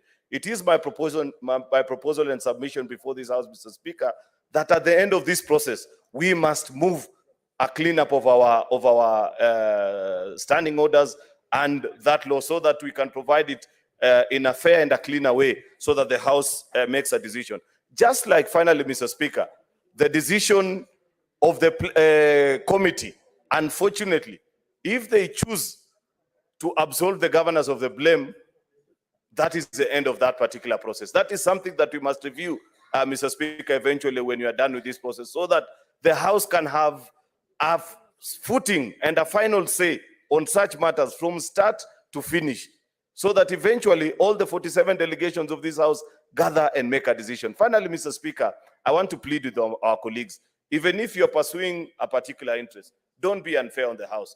Don't cast aspersions to the House and believe that for whatever reason, members will suddenly not reason that the only way you can concentrate is if you're reduced from being 67 to only 11 of you. I don't think that is fair to the House. The same way I will sit at a... Senator Haji Mwenye Faki. Asante Mheshimiwa Spika kwa kunipa fursa ya kuchangia mswada huu. Mheshimiwa Spika, kubanduliwa mamlakani kwa gavana kwa kupitia njia ya impeachment ni jambo muhimu sana na jambo ambalo linatoa matatizo makubwa kwa yule ambaye anabanduliwa, kwa sababu ukibanduliwa mamlakani ina maana kwamba huwezi kukaa katika ofisi ya umma kwa kazi yoyote ile ambayo utakuwa una nia ya kuifanya. Kwa hiyo Mheshimiwa Spika, ni lazima tumpe yule mhusika nafasi nzuri ya kuweza kujitetea kutokana na mashtaka ambayo yanamkabili.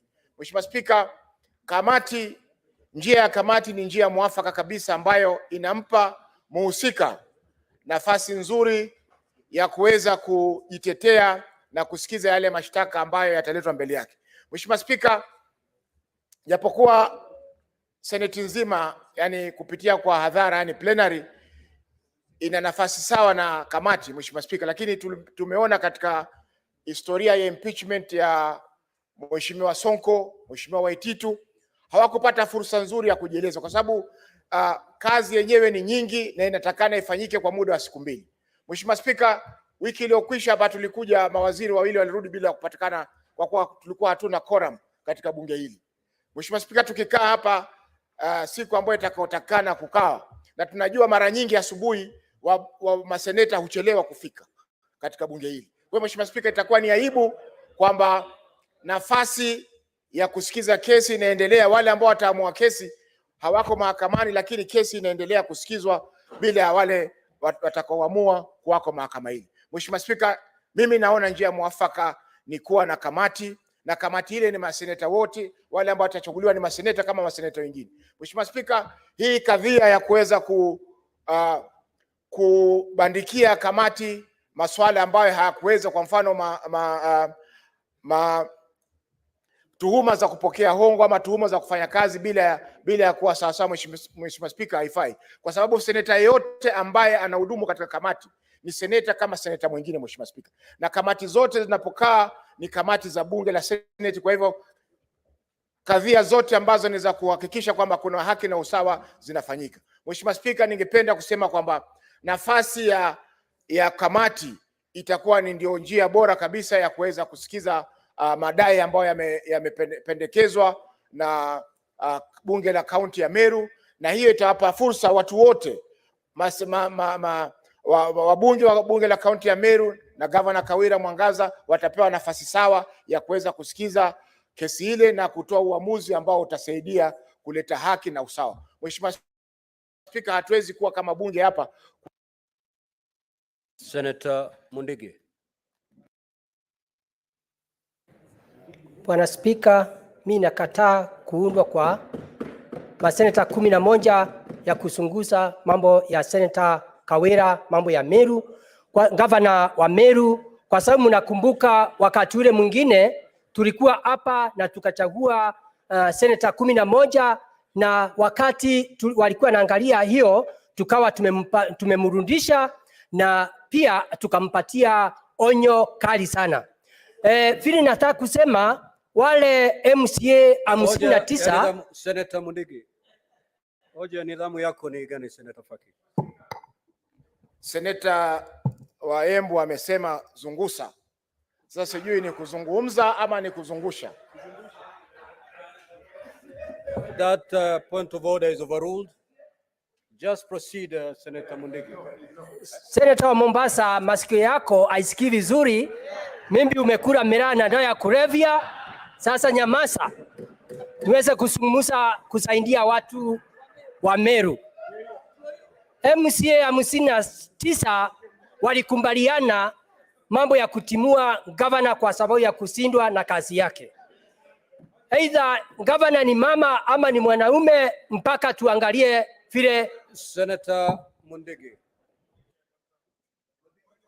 kadri unavyochangia katika hoja hii, tafadhali na kusihi utie manani ile tahadhari ambayo nimepeana kabla hatujaanza mdahalo huu. Hatuzungumzi ukweli, uzito, usawa ama uchache wa ile kesi. Tunazungumzia mjadala ambao uko mbele yetu kwa sasa ni aidha kama Senate tuchague kamati ndio ifanye uchunguzi ama Senate mzima ifanye uchunguzi. Kwa hivyo tafadhali usiende nje ya mada hiyo. Naomba msamaha, ni uchungu ambaye nilio nayo kwa watu wa Meru, kwa sababu Bwana Spika, unakumbuka Embu tumeteseka kwa kipindi ya miaka 10, na kama watu wa Meru wanasikia vile tulikuwa asikia, wanaona kwa sababu alikuwa jirani. Mimi naunga mkono tuwe maseneta 67, tuangalie vile itawezekana, kwa sababu tunajua wakati kaunti 47 ni mambo ya kuangalia vile kuko. Kwa hivyo naunga mkono na kataa mambo ya hawa, tuweze kuwa sisi wote tuangalie itakuanji, kwa sababu kama watu wataka kulipisha, sioni vizuri, kwa sababu wakati mambo ingine yafanyika hapa ni kwa sababu tulirudisha deputy ambaye ni wa Kisumu. Sasa leo hatuwezi kumbali yote mnasema mpaka tuende Senator 67. What is the point of order, Senator Kenya?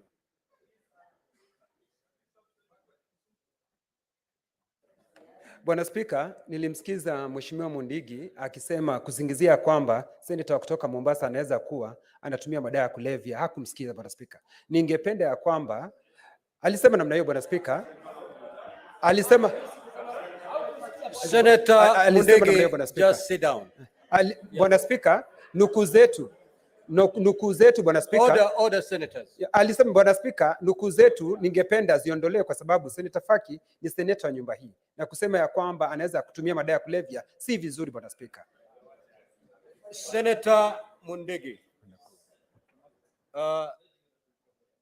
ikiwa ni kweli ulizungumza matamshi hayo kwamba seneta wa Mombasa, Senator Faki anatumia madawa ya kulevya, itabidi usimame utoe katika nakala maneno hayo na tena uombe msamaha ndo uendelee kumaliza. Naomba msamaha kwa rafiki wangu Senator wa Mombasa. Labda Senator akusikie vizuri, si kusema mambo kama hayo. Kwa hivyo kama nimeongea, nimeomba msamaha.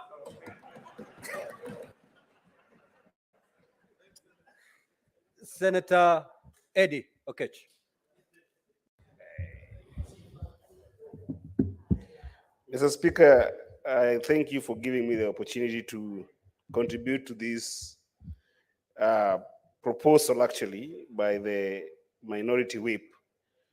And I only have two things to say today, Mr. Speaker. The first thing is that, Mr. Speaker, anytime this kind of business come to this house, it is an opportunity for us as a house to rise above the politics of the day and give this house the status that it deserves. In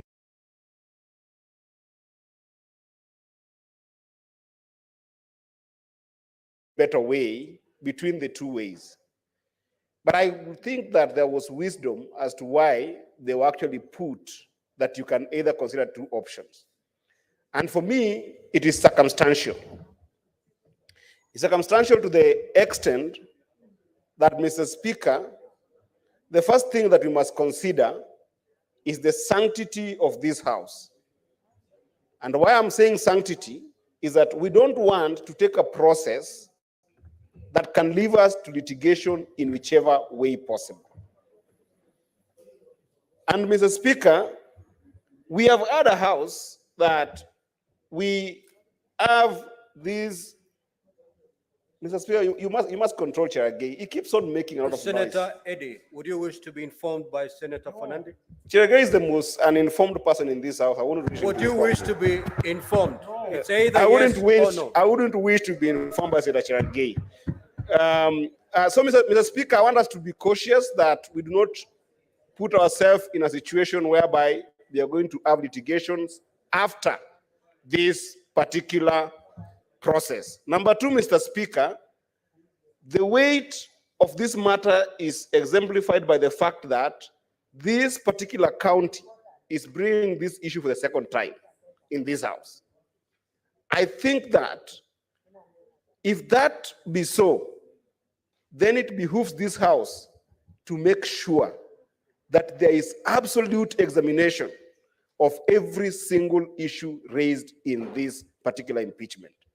And, Mr. Speaker, we can't ignore the fact that if we do not take our time to examine as thorough as a committee will do, then we will do a disservice to the people of Meru.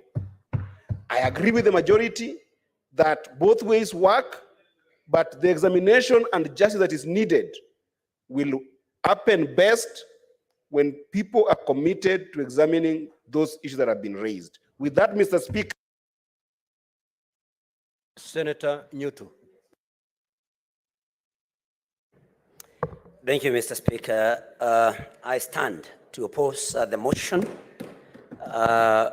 to constitute a committee to hear the matter before the House regarding the removal of the governor of Meru County. And for these reasons, Mr. Speaker. One, Mr. Speaker, this is the second time this governor is being brought for impeachment to this House. Mr. Speaker, the first time the governor was brought here, we appointed a committee. Mr. Speaker, they say only a fool does something the same way and expect different results. And Mr. Speaker, because for the first time we followed the committee way, and this is the same governor, I think, Mr. Speaker, it would only be fair that this time around we try a plenary, Mr. Speaker. Number two, still on the same, Mr. Speaker, that this is the second impeachment happening in the same, within 1 year, Mr. Speaker. And I pray that you may What is your protect point me. of order, Senator Eddy? Please freeze my time. Mr. Speaker, I raise on standing order number 105 on imputing improper motive, Mr. Speaker. The senator of Murang'a has just said that when this matter first appeared before us in this House, we tried a committee. And therefore, it's a justification enough for us to go the plenary way. Is he imputing that the committee that did the work in the previous matter did not do the right job? Is that what he's implying?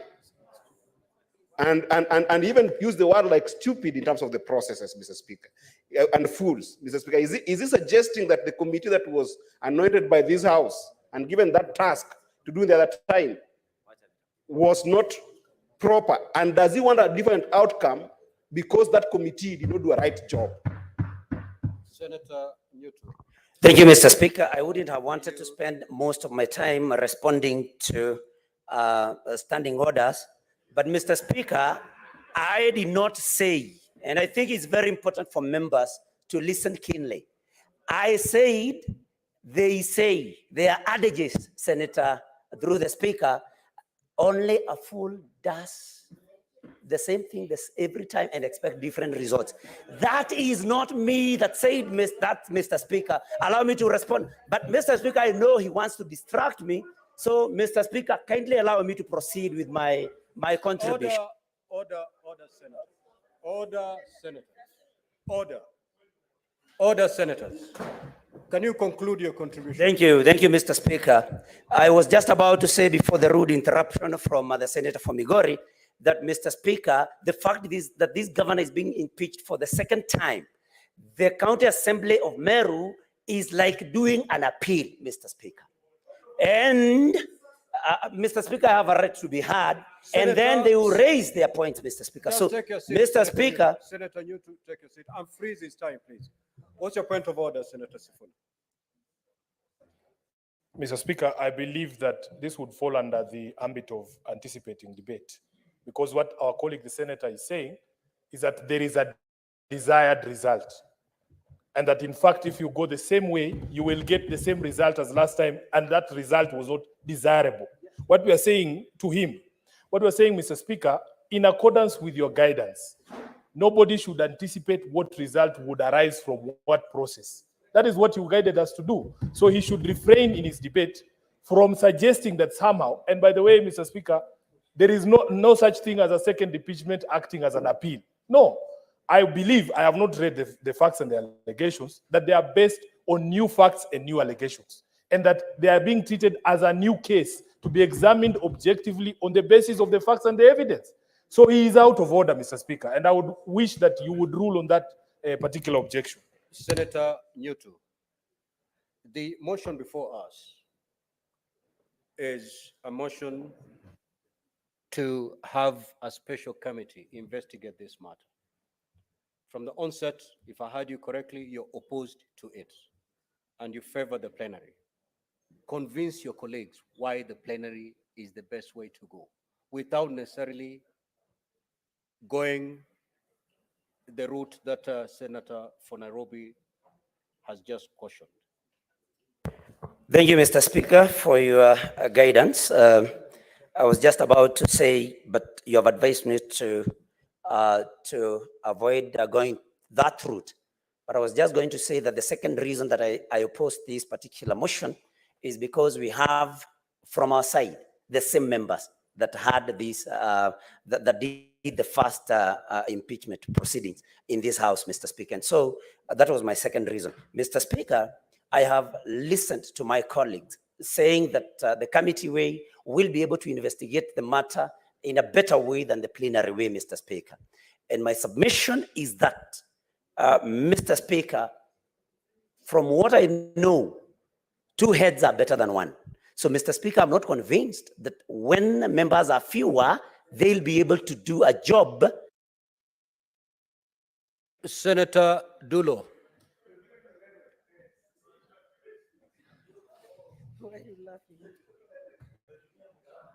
Thank you, Mr. Speaker. Mr. Speaker, I rise to oppose this motion. Mr. Speaker, I believe we have moved, or rather we had two impeachment since inception of this particular House. And I think in the last two impeachment, we have gone committee way. So it's important also for the members who are new to really understand how the process of plenary goes. Number two, Mr. Speaker, it is only fair for the members of public also to understand how impeachment is carried in the Senate in a plenary. Because when we go committee way, it's the committee to sit, deliberate, and it is brought to the House whether the charges are sustained or otherwise. Mr. Speaker, I think according to me, the best way to go for the purpose of transparency in the public glaring, that plenary is the best way to go so that members of public can follow the debate and see where the problems are. Personally, I support plenary, and that will be fair to the county assembly, to the people of Meru, to the person who is impeached. Therefore, Mr. Speaker, I think, according to me, and I believe having sat in plenary and also committee in the last two senates, the best way to go is plenary. I oppose the motion. I thank you. Senator Wafula. Asante Mheshimiwa Spika.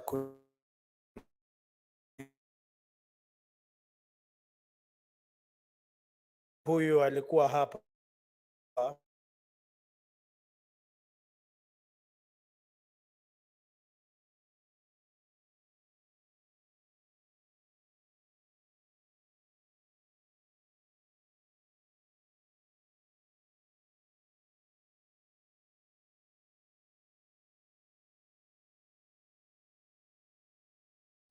seneti upande. Mheshimiwa Spika, watu wa kaunti hii wana mambo ambayo wangependa kusikia yakitajwa, yakijadiliwa, yakizungumziwa peupe mchana. Watu wa kaunti hii wanataka kujua rafiki yao ni nani, asiyekuwa rafiki yao ni nani. Watu wa kaunti hii wanataka kujua seneti inajua yanayoendelea katika kaunti yao ama hapana. Watu wa kaunti hii wanajua kwa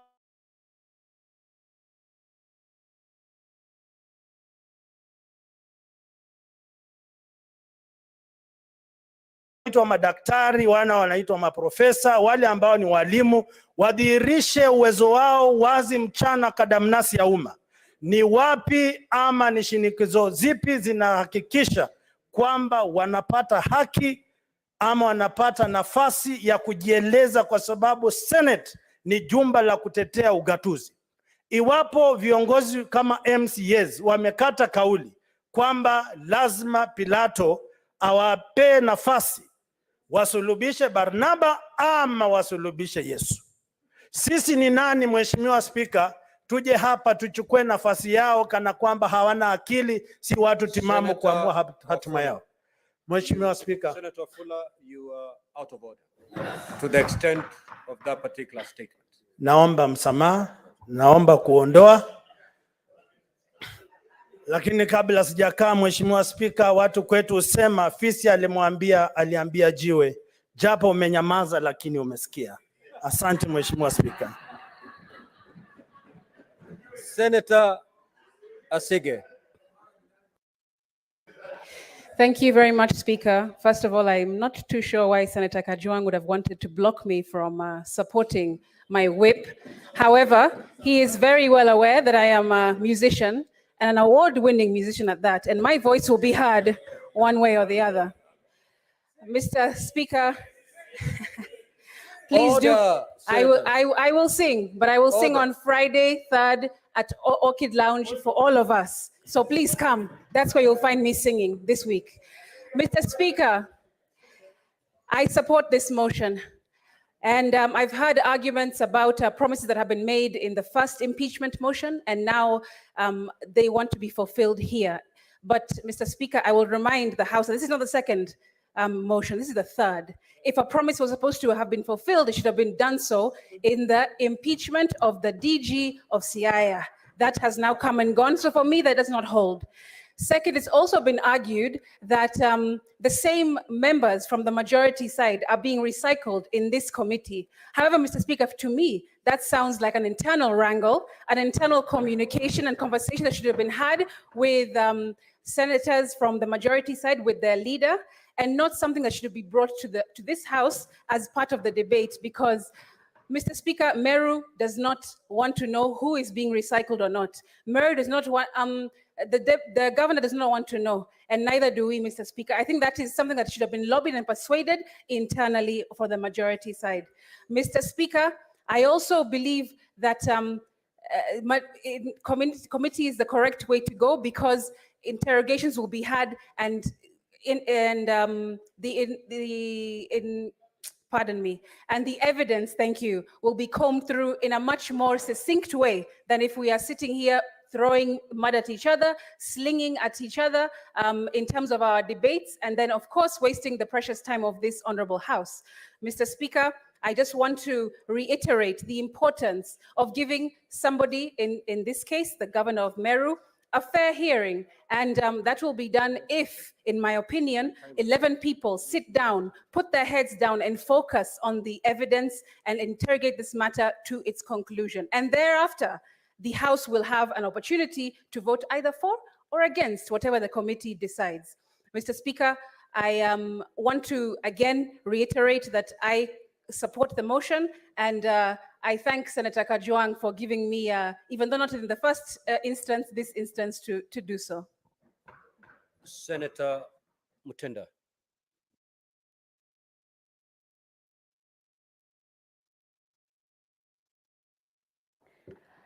Thank you, Mr. Speaker. And I rise as a delegation of Meru to completely oppose this motion. One, Mr. Speaker, I want to state that as a new member in this House, it gives us an experience on matters plenary, because as Emel had promised last time, this was the way to go, so that even as a House, we can have the plenary experience. Further to that, Mr. Speaker, I have noticed that even in this motion contribution, I am the third female senator to contribute in this motion. This being a female governor, we want plenary because we want an opportunity to be able to have a feel as women senators, to be able to understand, is it leadership issues? Is it other issues in this county? That is why we want plenary, so that all the voices of all the women in this house can be heard, so that we can be able to make the right decision for the great people of Meru County. You look at the list for the committee, the 11 committee members that have been put. I've had, if my mind serves me correctly, I think I've had only 3 female senators. We want a bigger voice as women, so that our voices are completely heard on the contribution that we are going to make. When the people elected the honorable governor, it was not about not knowing that she was a female. We want as female to be respected. So we want our voices to be fully heard. They can only be heard completely through plenary in this house. So I continue rising and supporting that we go the plenary way, so that completely we execute the issues of Meru extensively, massively, for the benefit of the people of Meru. The governor has been impeached again. Again, it saddens me, because we were in the first line with Senator Gloria, supporting and being happy that the governor has survived. Now again, it has come back. As on this particular platform, we try the plenary way, so that we get now to understand the real issues. Also as leaders, as women, to understand the deeper issues. The only answer is on plenary. Thank you, Mr. Speaker. Senator Kavindu.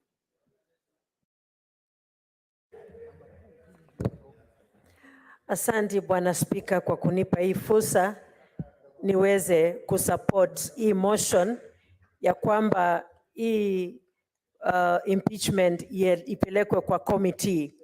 Na Bwana Spika, nimesikia wengi wakisema ya kwamba hii impeachment motion ikipelekwa kwa committee haitapata haki. Hii inamaanisha kwamba zile petitions zote na statements na motions zinaletwa hapa na zinapelekwa kwa committee hazipati haki. Hazipati haki kabisa. Zinapata haki, ninaamini zinapata haki, na kwa hivyo Bwana Spika, nina support hii motion ipelekwe kwa committee ili watu wa Meru waweze kupata haki yao, na pia Governor Kawira aweze kupata haki yake, na wawe na wakati wa kuwasikiliza vizuri. Bwana Spika, nimekaa kwa committee ya impeachment mara mbili. Hii ya Kawira imekwisha, na ingine ilikuwa ya Western, ilikuwa ya Northeastern. Bwana Spika, pale kuna wakati mwema sana wa watu kusikilizwa.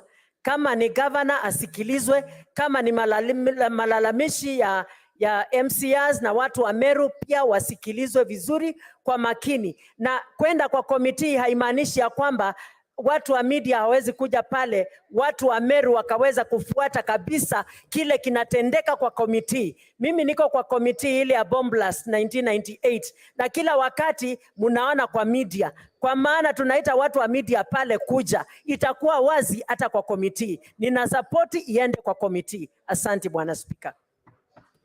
Senator Wamatinga. Thank you very much, Mr. Speaker. I rise from the onset to oppose.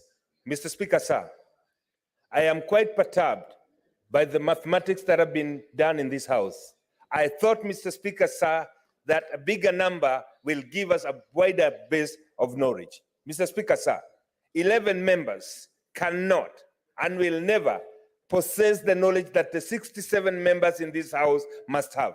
As has been mentioned by colleagues, Mr. Speaker, I do not want to repeat that this is the second time that the governor will be coming here, and therefore it is very important that the whole nation, indeed, and specifically women in this country, get to follow the issues so that it will never be blamed on the Senate that it was a gendered issue. Mr. Speaker, sir, the only opportunity that we have is to open up for everybody, for all the 67, including our colleagues, the women, so that it will be said that the Senate did justice to the people of Kenya, to the people of Meru, and most importantly, to our daughters who are also aspiring in the future to become leaders. Mr. Speaker, sir, when I hear the names of the 11 members, I must admit that we do not have two sets of brains that one you leave when you're going to the committee and the other one that you take when you're going to the plenary. Mr. Speaker, we use the same brains, whether we are 11 here in the House or we are the whole House. Mr. Speaker, sir, it is important. This is an emotive issue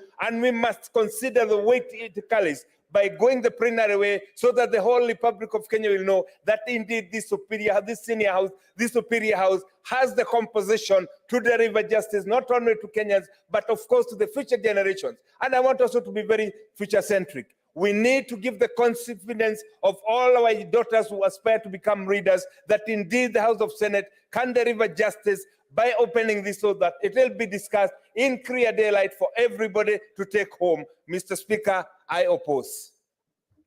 Senator Maruma.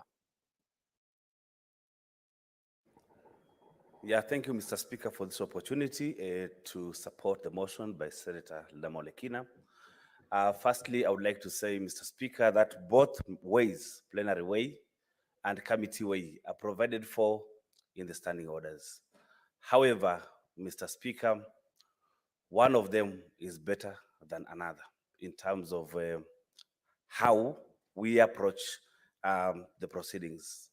Mr. Speaker, when you go the committee way, we have an opportunity to have an in-depth understanding of the cases because we interrogate the documents better when we are fewer, Mr. Speaker.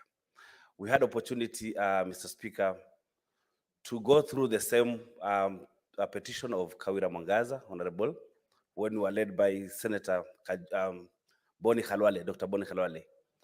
And I think the work that was done in that committee was a sterling job. We looked at the documents very soberly, and we came up with a finding that the allegations were not substantiated.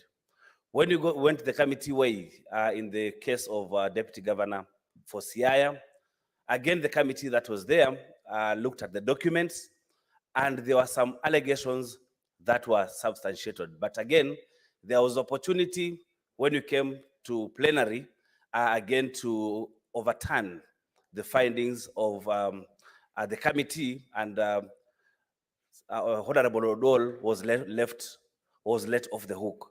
So, Mr. Speaker, I think both ways are okay because they're allowed in the standing orders, but it's better when you use a committee because then we can interrogate the issues much better to have a close understanding and a better understanding of the issues.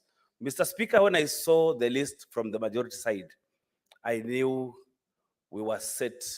It was a poison chalice because the same members who had participated in the other petition for Kawira Mwangaza were the same people who are put in the committees. So I knew they were set so that they can be disenchanted, so that they can be disenfranchised and vote against the committee way. So I think, Mr. Speaker, I would be waiting for the vote, but most likely if we go the committee way, then you can give the people of Meru the justice that they require, Mr. Speaker. I support, Mr. Speaker.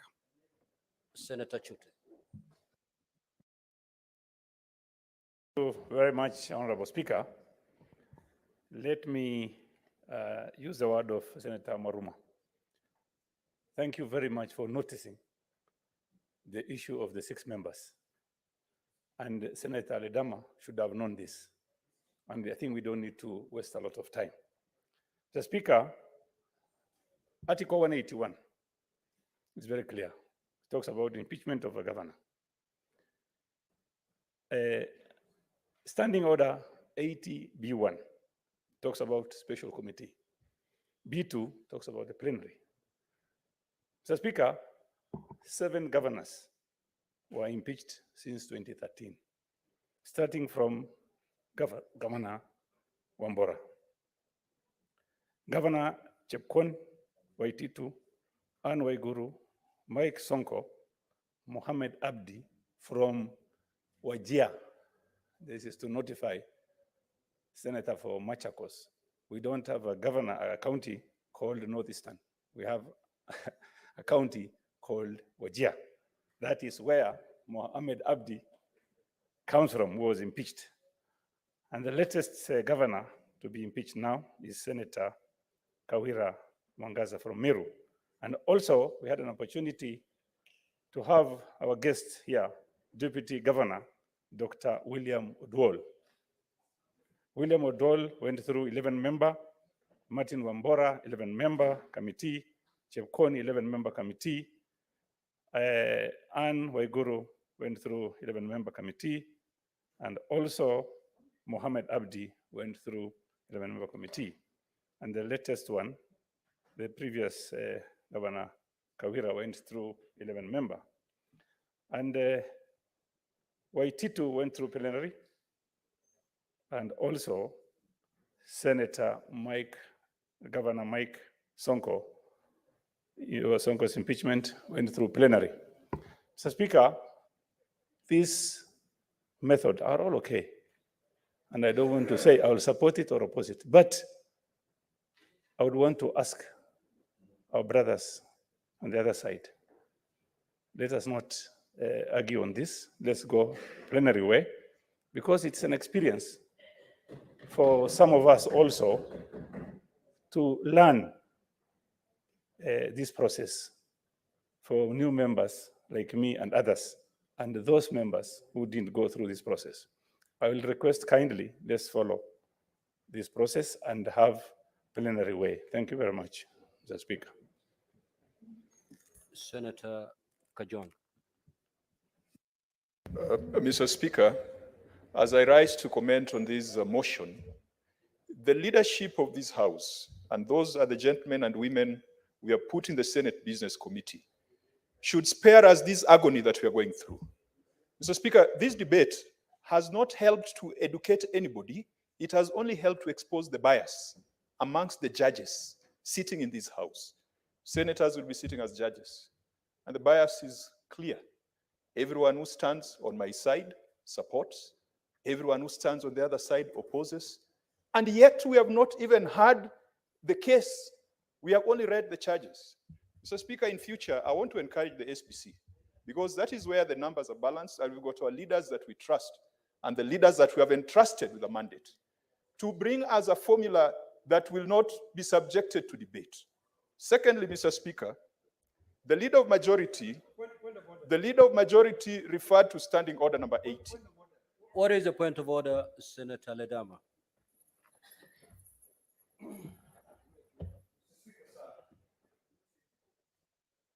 Mike.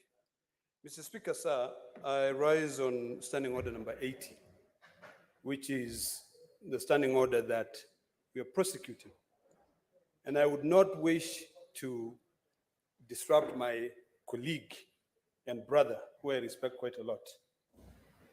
But is the distinguished senator from Homa Bay in order to suggest that the House Business Committee can make a decision which is clearly stipulated on how that decision should be made in our standing order? Mr. Speaker, this House, the House Business Committee, deals with the calendar of the House. Matters are resolved. In fact, when you read, Mr. Speaker, you clearly indicated that this is a decision, a resolution of the Senate. The House Business Committee is not the Senate. So, Mr. Speaker, I would like to persuade my brother to look at the standing order and not point Aspasia on the House business, but call upon the entire House to amend the law as well as amend the standing orders so that a formula can be brought which will not solicit the debate that people will need to decide that people have already made up their mind. So, Mr. Speaker, I'd like you to find my dear brother out of order. Senator Kajon, the decision as to whether to go the committee way or the plenary is a decision to be made by the House. The SBC can only facilitate a member wishing to bring a motion on the committee. In this regard, the SBC facilitated the tabling of the motion by the senator for Narok. But the decision ultimately is supposed to be done by the House. Speaker, because it's a matter of interpretation, I do not necessarily have to agree with you, Mr. Speaker, because if you look at Standing Order number 81B. Senator Kajwang, the chair has ruled. Thank you, Mr. Speaker. I will not challenge your ruling. Please, But proceed to what make- standing order, and I'm not challenging your ruling. I am proceeding with what I wanted to say. Proceed, That please. the standing orders, the only thing that requires a resolution is a special committee. The plenary is the default mode of operation of this house. If you want a special committee, you bring a resolution. You seek a resolution of the house.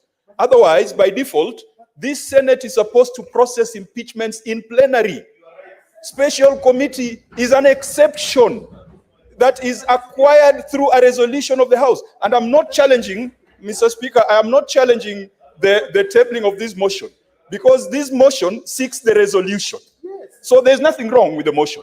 But the default position of the Senate is to prosecute in plenary so that all of us can be present. Mr. Speaker, I want to finalize by saying that let us be extremely careful so that those people in the county assembly, in Meru, and in the entire nation does not start looking at us through the coalition colors and through the coalition formations. This debate has been fairly poisonous, and it is exposing some bias that might be prejudicial to what we will be dealing with in the next couple of days. Mr. Speaker, I submit.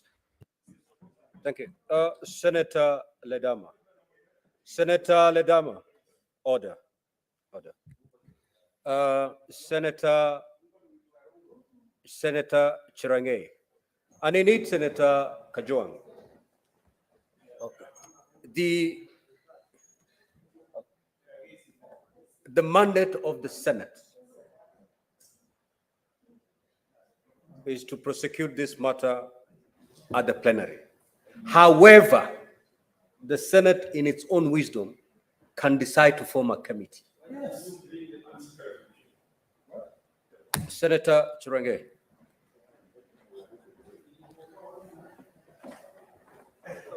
Mr. Speaker, I rise to oppose the motion from the onset on the 3 reasons. One, Mr. Speaker, the trophy and the defenders of devolution today in the afternoon, Mr. Speaker, sir, goes to the great members of County Assembly of Meru.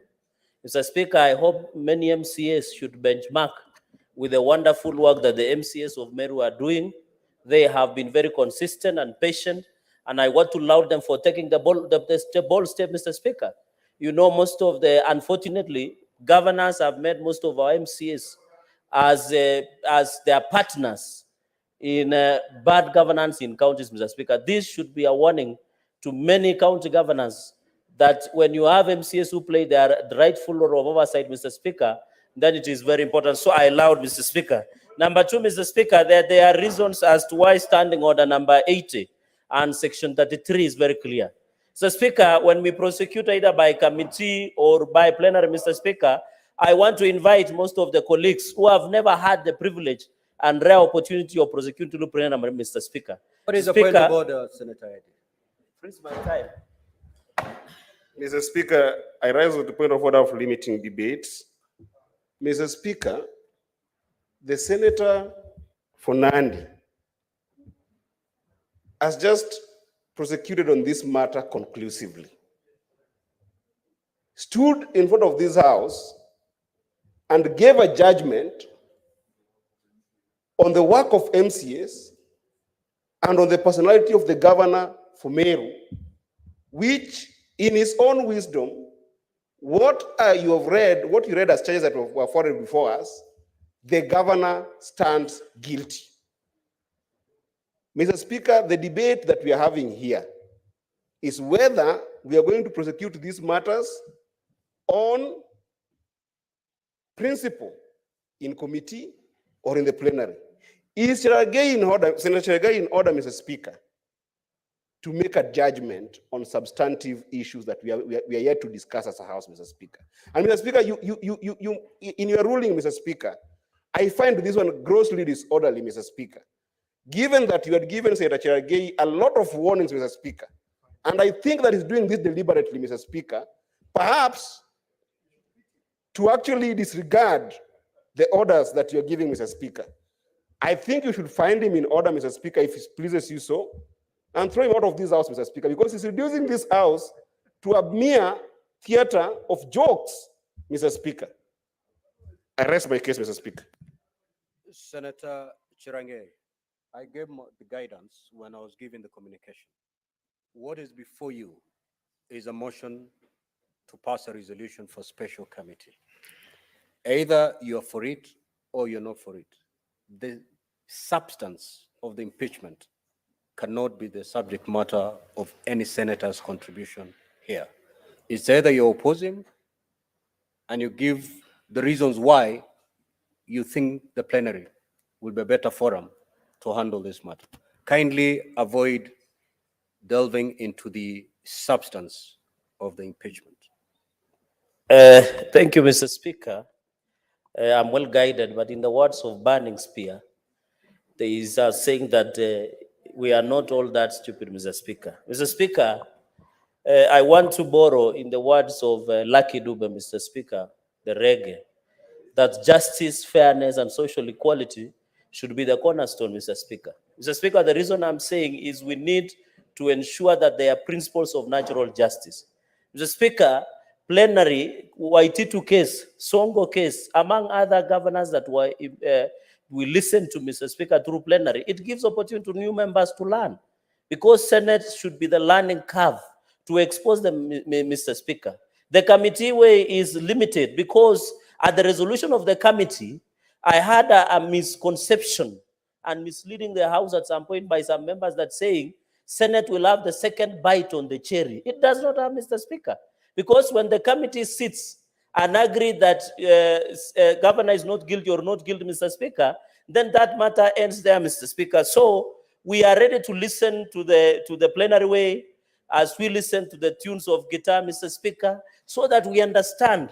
Be very keen and be very to listen, Mr. Speaker. So I propose that we go the plenary way. I've been the champion of plenary way on the floor of the House, Mr. Speaker, so that we have opportunity, Mr. Speaker, so that Senator Crystal Asige, and I want to inform members, Mr. Speaker, for benefit, because I rarely give out my advice pro bono, Mr. Speaker, but today I do it for free. Mr. Speaker, you have opportunity to cross-examine, to analyze, to look at the documentation, Senator Okiya Omtata, so that when somebody moves to court, the way Senator Okiya Omtata moved, Mr. Speaker, they will not question that Senate did not consider, Mr. Speaker. Mr. Speaker, I oppose. Let us go to plenary way. And I thank my chair, Mr. Speaker. He is always brilliant. Senator Moses Otieno Kajwang is the man to watch. Senator Mungatana. Mr. Speaker. Senator Sifuna, I can only pick a senator from this side whose name is on the dashboard. As we speak, the names on the dashboard are all from this side. So if you wish to speak, proceed. Mr. Speaker, I just wanted to say something which hasn't been said, that you see, and honorable members who are practitioners in the court, Mr. Speaker, when a witness appears before you, you have the benefit of looking at that witness. You see the eyes, you see the demeanor of that witness, you appreciate even the voice in terms of presentation, whether that person is actually telling the truth. You have the opportunity to feel that witness. Now, since this Senate is going to be sitting as a court, Mr. Speaker, it's fair, and I'm trying to appeal to the legal minds on the other side, that, Mr. Speaker, since we are sitting what is your point of as order, a court, Senator Asige? Senator Mungatana, kindly yield. I will yield. Mr. Speaker, thank you. I wanted, it's a point of clarification. Is the good Senator Mungatana trying to imply that people who cannot see will not be able to prosecute a matter? Is because we know very well that we even in Kenya have a judge who is blind, and he does a fantastic job and he does not see the witness's demeanor. their facial expressions, or anything else in terms of body language. So, Mr. Speaker, I would like some clarification from Mungatana if that point in his argument is actually factual. Thank you. Senator Mungatana, Mr. be Speaker, sensitive on this matter. I hardly wish to engage my very good friend because we come a long way with the old man. So I don't want to go that way. But even if you have challenges in terms of visual challenges, Mr. Speaker, you still, when the witness is before you, you feel the voice. You feel it. And Mr. Speaker, especially for people who have been in these courts for a long time, you can actually tell whether a witness is telling a lie or telling the truth. So, Mr. Speaker, my point, which hasn't been said, is that we want the court, the entire Senate, to have the benefit of the witness. I want to see Kawira Mwangaza because the last time I never saw her. I never heard anything from her. I just, the committee sat and then said she was okay. I want to see her. I want to see what is the problem. How does this person who is disturbing the entire Meru, how does she look like, Mr. Speaker? I just want to see. I support that we should have plenary. I oppose this motion. I thank you, Mr. Speaker. Senator Karungo. Senator Karungo. Thank you very much, Mr. Speaker. And I must thank you because I landed back today from Angola, where you had appointed me to represent this country at the IPU Assembly. And that shows that you have confidence in me. Mr. Speaker, the same thing I can say, whoever put my name on this motion to be a member of the 11-member committee has a lot of confidence in me. Because, Mr. Speaker, I really was part of that committee previously. Maybe probably I bring institutional memory, and probably I know a thing or two. And that's why I'm standing here, Mr. Speaker, to support this motion, Mr. Speaker. Mr. Speaker, I have to support it because I believe the committee work is supposed to investigate and, of course, substantiate the allegations. Now, how does a plenary investigate, Mr. Speaker? Mr. Speaker, I believe in the rule of law, in processes, because I know one day, one time, I'm gonna be here, Mr. Speaker. What I'm trying to insinuate, Mr. Speaker, the only problem. What is the point of order, Senator Cheriot? Mr. Speaker, wouldn't it have been, I'm just curious, I've heard Senator Karungo say, how does the plenary do an investigation? Then my question to him is, how will you find out if you don't give yourself the chance to serve in a plenary? Because you've had the opportunity to serve in a committee. Do not be victim of the misinformation that is being peddled on the floor. I have told you as your leader, and I cannot mislead you, that there is nothing that you can do in a committee which you cannot do in plenary, including questioning the witness. That is more of a point of information than a Yeah, point of order. thank you, Mr. Speaker, for that information. I hope you freezed my time. Mr. Speaker, Senator Chute enumerated very well those who went through the committee and those who went through the plenary. May I inform this House that those who went through the committee, they are still in office or they never left office. Those who went through the plenary, they are home today, Mr. Speaker. Mr. Speaker, so, but my issue. Order. If you have information to pass, you know exactly what to do. Mr. Proceed, Speaker, Senator. before I'm informed, I am standing here to say that I believe in the committee way. The only problem with the committee is when they find out that grounds are not substantiated, we don't discuss that report. And that's why I have a bill that is in your office, Mr. Speaker. Probably it will be here, whereby we should always be going through the committee.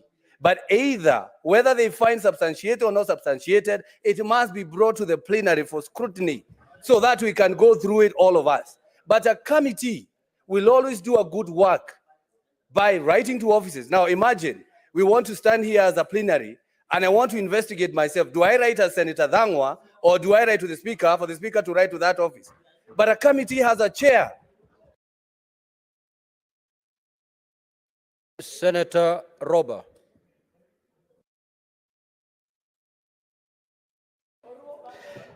Thank you, Mr. Speaker.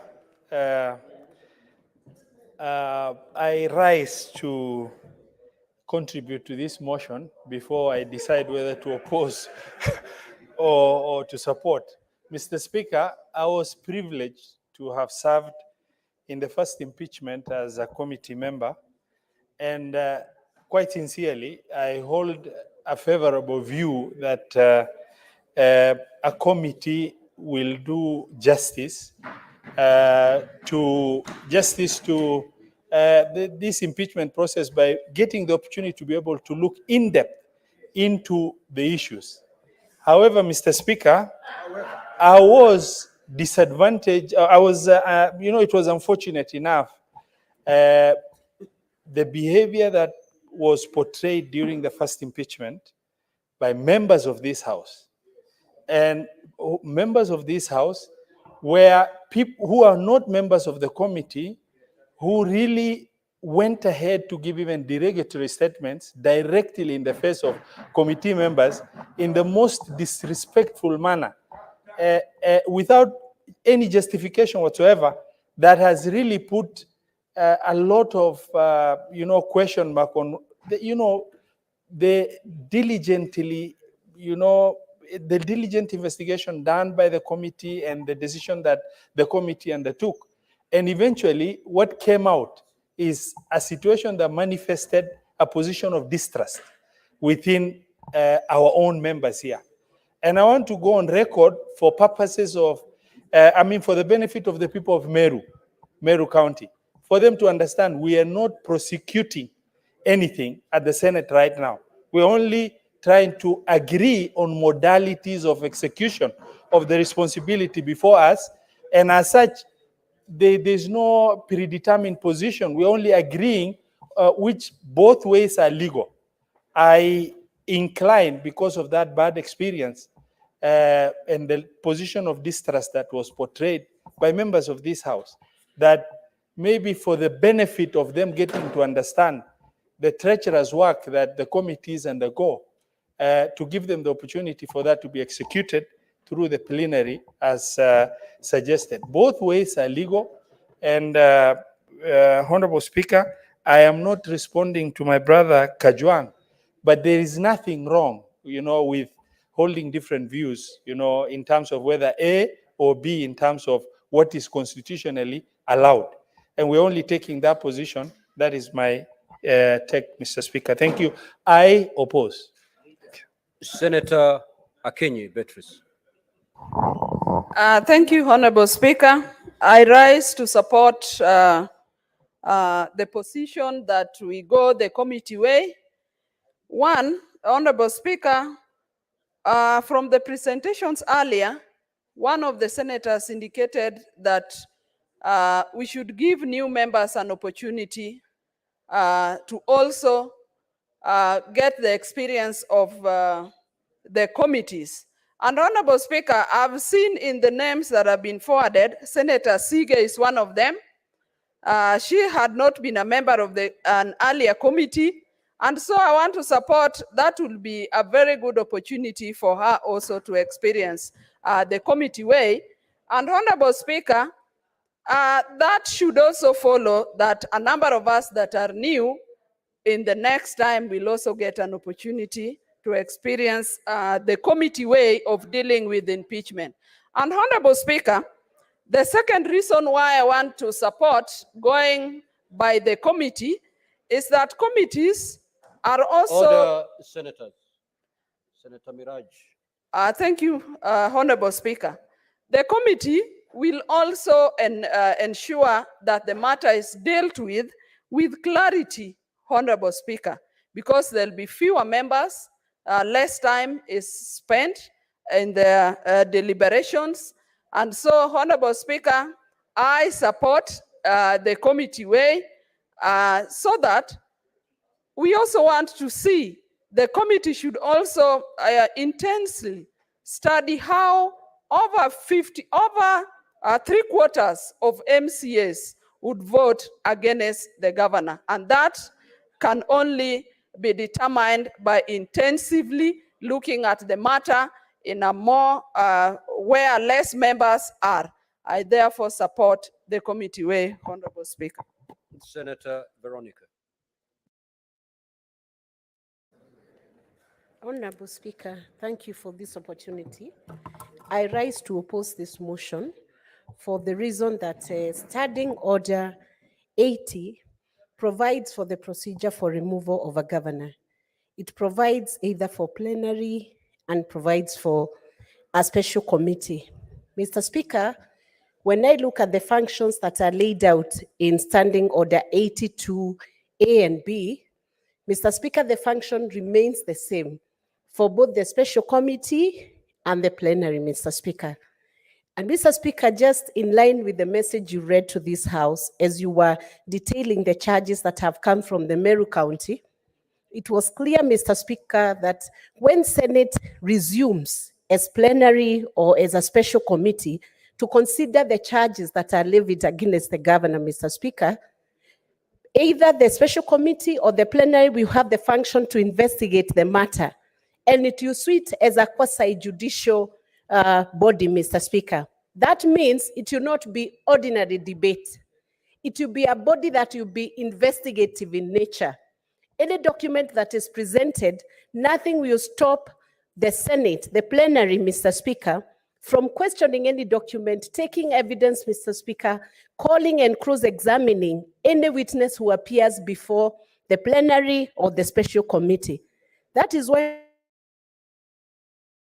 that have been brought to this House, almost not in consonance with Standing Order 80. There seems to be a misunderstanding. Some senators are thinking that when Senate recedes to discuss or investigate this matter, they will be operating as a normal debate. That cannot be further from the truth, Mr. Speaker. And if, Mr. Speaker, the plenary is not good enough, then the special committee is not good enough. So if the plenary is good, if the special committee is good, then the plenary is good enough, because the special committee will be drawn from the same body of senators, Mr. Speaker. It's not outsiders coming in here. It's the same group of senators, Mr. Speaker. When it is in the plenary, Mr. Speaker, it gives an opportunity to many more senators to bring in their perspective, raise all the questions, interrogate the matter that is before the House, Mr. Speaker, and it brings a richness that comes from the diversity of the number of senators who will be sitting here. That is why, Mr. Speaker, I stand to oppose that motion and say that both should be treated equally. And what the plenary or the special committee will need to do is observe what is provided for under Article 50 of the Constitution to render a fair process to the governor when she appears here and to those who are complaining against the governor, Mr. Speaker. And for those reasons, Senator Karen Nyamo. Thank you, Mr. Speaker. And Mr. Speaker, I have listened very carefully to my colleagues who are supporting the motion to have this process done in a committee, and I cannot state a single reason. They say no process is better, but the committee is better. Mr. Speaker, barely 1 year since Governor of Meru, Governor Kawira Mwangaza, appeared before the Senate on an impeachment motion. She is back again. And Mr. Speaker, the day that it was ruled in the County Assembly of Meru that the governor had been impeached, headlines were flowing. The conversation was national. And Mr. Speaker, such a matter that has elicited such interest, such national interest, it is proper as a house that we make the decision to have the plenary process because it is more transparent, it is more inclusive. Kenyans want to know what is happening in Meru. And this process is going to give even an integrity to this house because it is going to be open. Nothing is being done behind closed doors. And Mr. Speaker, a motion that Sifuna supports with so much vigor, I cannot be part of. Senator Sifuna, sorry. I must oppose it because for reasons best known to me and my other colleagues who agree with me. So, Mr. Speaker, we have precedents have been set before of successful plenary sessions that executed impeachment processes. Successfully, some saved the governor and some sent the governor home. So, Mr. Speaker, let this House rise to the occasion and do what the country is expecting of us. Which is to make this process as open as possible to everyone. Thank you, Mr. Speaker. Senator Miraj.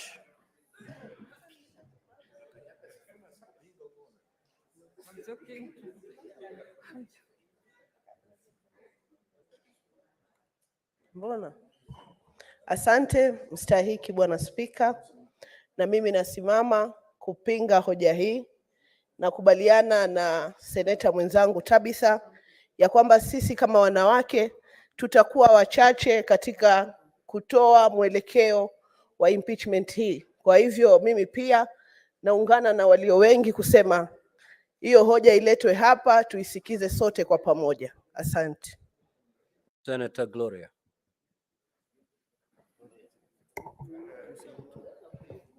Thank you, Mr. Speaker. As a staunch defender of women and women's rights, I stand to oppose the motion that has been tabled by Senator Ledama. Mr. Speaker, I've been on record talking about fair hearing. I've been on record talking about transparency, Mr. Speaker. And I believe wherever Governor Kawera is seated and watching and following, I believe that I speak on behalf of her thoughts today, that she wants to come to the public finally to defend and to tell us what is really happening, Mr. Speaker. And plenary offers her that opportunity, Mr. Speaker. As women leaders, we are tired of people insinuating that we are flower girls, insinuating that we are being protected. Let her come to plenary, Mr. Speaker, and defend her leadership and defend what she thinks or she assumes is good governance, Mr. Speaker. Because as women of this country, women leaders, Mr. Speaker, we are tired of being assumed. So, Mr. Speaker, I support that we go for plenary. Number two, Mr. Speaker, I want to say this, that I really want to question, since the last report was tabled of Governor Kawera's impeachment, how many of the 67 senators have actually read that report and can actually tell us that these were the grounds of letting her go? Mr. Speaker, we all know that we trust the committees to do the job and we trust their leadership, Mr. Speaker. And so therefore, when the report is tabled, we trust that the committee has done a good job. But for once, Mr. Speaker, especially for us new senators, we want to interrogate all these questions that are being raised concerning her impeachment, Mr. Speaker. And I stand here, I'm saying this as a staunch defender, a devoted and committed woman leader who really supports women leadership. We would like to see Governor Kawera in plenary so that she can be able to speak on her own behalf and even defend women leaders who are defending her out there. And if she's found guilty, Mr. Speaker, I will be the first one. I'll be the first one to say this woman must go home. And if she's found innocent, Mr. Speaker, I will be the first one again, yet again, as we walked with her down these corridors, to walk with her and show people that women leaders can be given a chance and they can deliver. So I don't think that there's an issue of what we are debating. Let Governor Kawera come to plenary and defend her position. Thank you, Mr. Speaker. Senator Sige. I thank you, Mr. Speaker, for giving me the opportunity to speak to also this particular motion. And from the very onset, Mr. Speaker, I oppose the motion to subject this investigation before a committee. Mr. Speaker, this is not the first time that the Senate, the governor is appearing before this House. And this is not the first investigation or impeachment motion that is brought before this House. From the time the Senate was established, we've had 13 out of 13, Mr. Speaker. 3 have gone through plenary, 10 have gone through the committee. There is no harm if this one goes to the plenary. And for the following reasons, and that is why I'm opposing the motion, is that the accusation that if it goes before the plenary, there will not be proper or appropriate investigation is not founded on any basis. The team of senators in this House, whether from the minority or majority, will apply their mind. They will investigate on the evidence that will be brought before the House, subject the governor to an inquiry, and she will be given an opportunity to defend herself. There is no basis to say that there will be a better outcome if it goes before the committee rather than if it goes or if it comes to the plenary. And that is one of the main reasons as to why I wish this particular impeachment is dealt with before the whole House. Number 2, Mr. Speaker, is what you've heard of the list of the senators who've been proposed to sit in the committee. We all desire to also learn. The majority leader has made reference to the fact that you can only experience by learning. We also desire to have an opportunity to question, to investigate, and to inquire from the governor before the plenary, because not all of us are able to fit into the 11-member committee. And for those reasons, Mr. Speaker, I oppose the motion that the committee way be the preferred way. And I thank you. Senator Cheptumo. Thank you, Mr. Speaker. I arise to oppose the motion. And Mr. Speaker, as I do so, I want to say that there was wisdom. The drafters of the standing orders of this House gave 2 options, through plenary or through a special committee. But Mr. Speaker, both options will do one particular thing, that is to investigate, whether plenary or in the committee. Mr. Speaker, what is investigation? If you read in the dictionary, it says it is carrying out systematic or formal inquiry to discover and examine the facts so as to establish the truth. The question, Mr. Speaker, that arises is it possible in the plenary to undertake systematic and formal investigation? And the answer is yes. Just as also it is true that in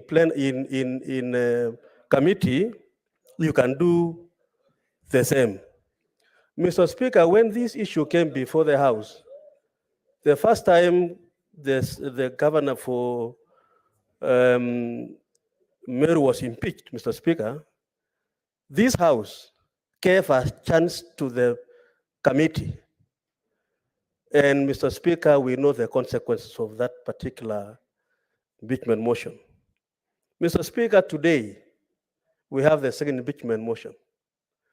Mr. Speaker, I think it is prudent for this House, this time round, we should be able to allow plenary to deal with this matter, Mr. Speaker, so that we discover, we do the inquiry.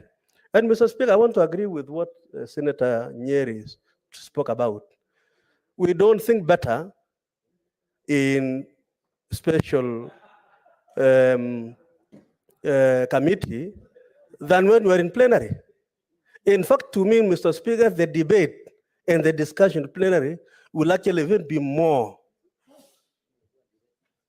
transparent, open. Mr. Speaker, I think it is wrong for anybody to imagine that by having a plenary debate on this impeachment, then we are going to deny the governor a chance, Mr. Speaker, to prove our case. Mr. Speaker, the same standing order 80 is clear that this governor will choose to have a representation by a legal counsel. Senator Seki. What is the point of order, Senator Sifuna? With your kind permission, Mr. Speaker, understanding order 109, I would like to propose that we now call the mover to reply.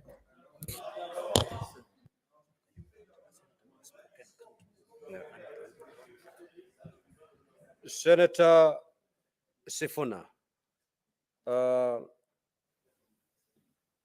go to Standing Order 110-4. I'll just read it for the benefit of your colleagues and yourself in particular. 109. 1093, in fact.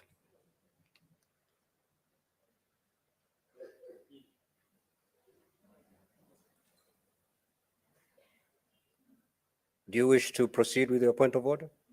Good. Senator Seki.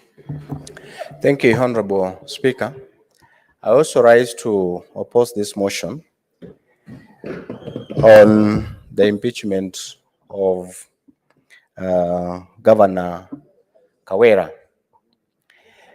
I want to take this opportunity to say that this Senate, this House, has an opportunity to understand more about the issues of Meru County, rather than going to the committee way. I suggest that and propose that we go the plenary way, because it will give us opportunity to hear for ourselves, to see what is happening in Meru County, and understand more problems that are coming from the governor herself. I want to take this opportunity to say that going the committee way, we tried that, and it is another chance that we also experience this opportunity to go the plenary way. I want to say that, yes, it is true. We have seen this House going through committee ways in different or with different governors that who have been impeached. But I believe that this process of plenary will give us a chance as new senators also to debate and also to give our contribution as delegations of counties to this motion. So I think I do oppose this motion. Thank you, Honorable Speaker. Senator Kisang. Thank you, Honorable Speaker. Honorable Speaker, as by Standing Order 80, the Senate, we have the two options, either to go to plenary or committee way. I want to speak as the chair of, I was the chair for impeachment motion for Deputy Governor for Siaya, and during that particular impeachment motion and the process, Honorable Speaker, we were able to give both sides, the accusers and the Deputy Governor, enough time. We sat as a committee through the night looking at all the reports. From my side, Honorable Speaker, I believe the committee way is the best way to go. Honorable Speaker, members have an issue with the 6 members from Kenya Kwanza side who sat December last year when they were presiding over the impeachment motion for Kawira. I believe the reason why they were put there by the leadership of Kenya Kwanza, it's because they want them to bring historical memory. That's the reason why they are there, so that they can help to check if the accusations that have been brought again are the same. Honorable Speaker, it's not that when we have 11 members, the others, Honorable Speaker, when we did that impeachment process, the process was covered live. the people of Meru, the MCS from Meru, they'll be able to see because all the media houses will be there covering live, the same as if we have it at plenary. So by going to committee way, we are not losing anything. If anything, will gain because if the committee finds that there is substantiated allocations, then it will come to the committee. It will come to plenary. There'll be two options. I mean, there'll be two opportunities for the speaker, for the governor. Honorable Speaker, I support this motion and ask my colleagues. This is a bipartisan motion, just to agree on numbers on a committee. Thank you, Honorable Speaker. I support. Senator Kenywa. Asante sana Bwana Spika. But who has given you that permission to stand? Senator Kenywa. Asante Bwana Spika kwa kunipa fursa hii. What is your point of order, Senator Mtata?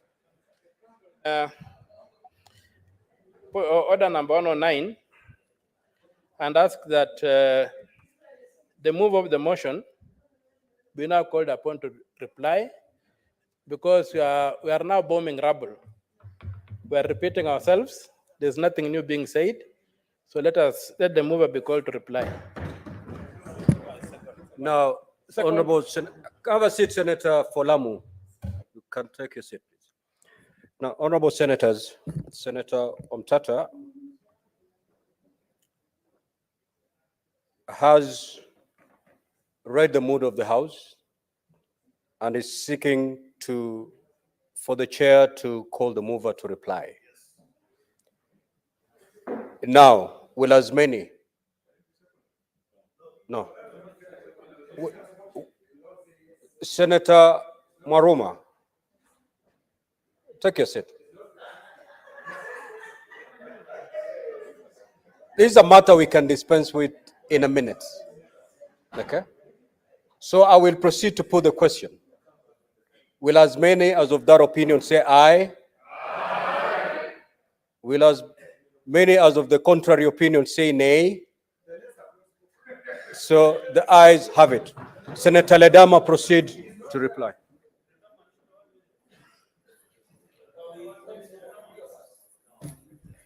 Mr. Speaker, I thank you for this opportunity. I rise to reply. And Mr. Speaker, I've listened to all our colleagues make contributions. And as I reply, Mr. Speaker, there are a few things that I think are important that must be clarified for particularly the new members who have come here, so that when you make a decision, either way, you know, the beauty of debates, Mr. Speaker, is that you either for or against. My job is to persuade you to find it fit to support the motion, but with reason. Debates, when I was in school, I was taught that debate enrich skills. It also challenges you to be able to think outside the box. Mr. Speaker, during the submissions of our colleagues, one of our colleagues have indicated clearly that it is important for the governor to be able to come to this plenary so that she can be able to defend herself and all senators get a chance to cross-examine her. Mr. Speaker, I want to correct that assertion. When we sit as 67 members of the Senate, we'll only sit as a jury. The only thing we can be able to do is to seek clarification. You will rise and say, can you please clarify what you just said? The reason why, Mr. Speaker, I was persuading, and this is why I still want to persuade you, to consider the committee way, is because that is the only option you'll have to cross-examine any witness. Sitting here during plenary, Mr. Speaker, will all be juries. In fact, these televisions will be switched off, and then all of us, after the governor and the assembly have made their case, sit down to now consult and talk among each other as juries, 67 of us, Mr. Speaker. Mr. Speaker, it is important that any decision we make as a Senate, we make it when we are fully informed. Mr. Speaker, I want to persuade the new members who have made an argument that they have not been given an opportunity to be able to experience a committee, and they want to be given an opportunity to participate in an impeachment motion. Mr. Speaker, on our side of the divide, we propose new members.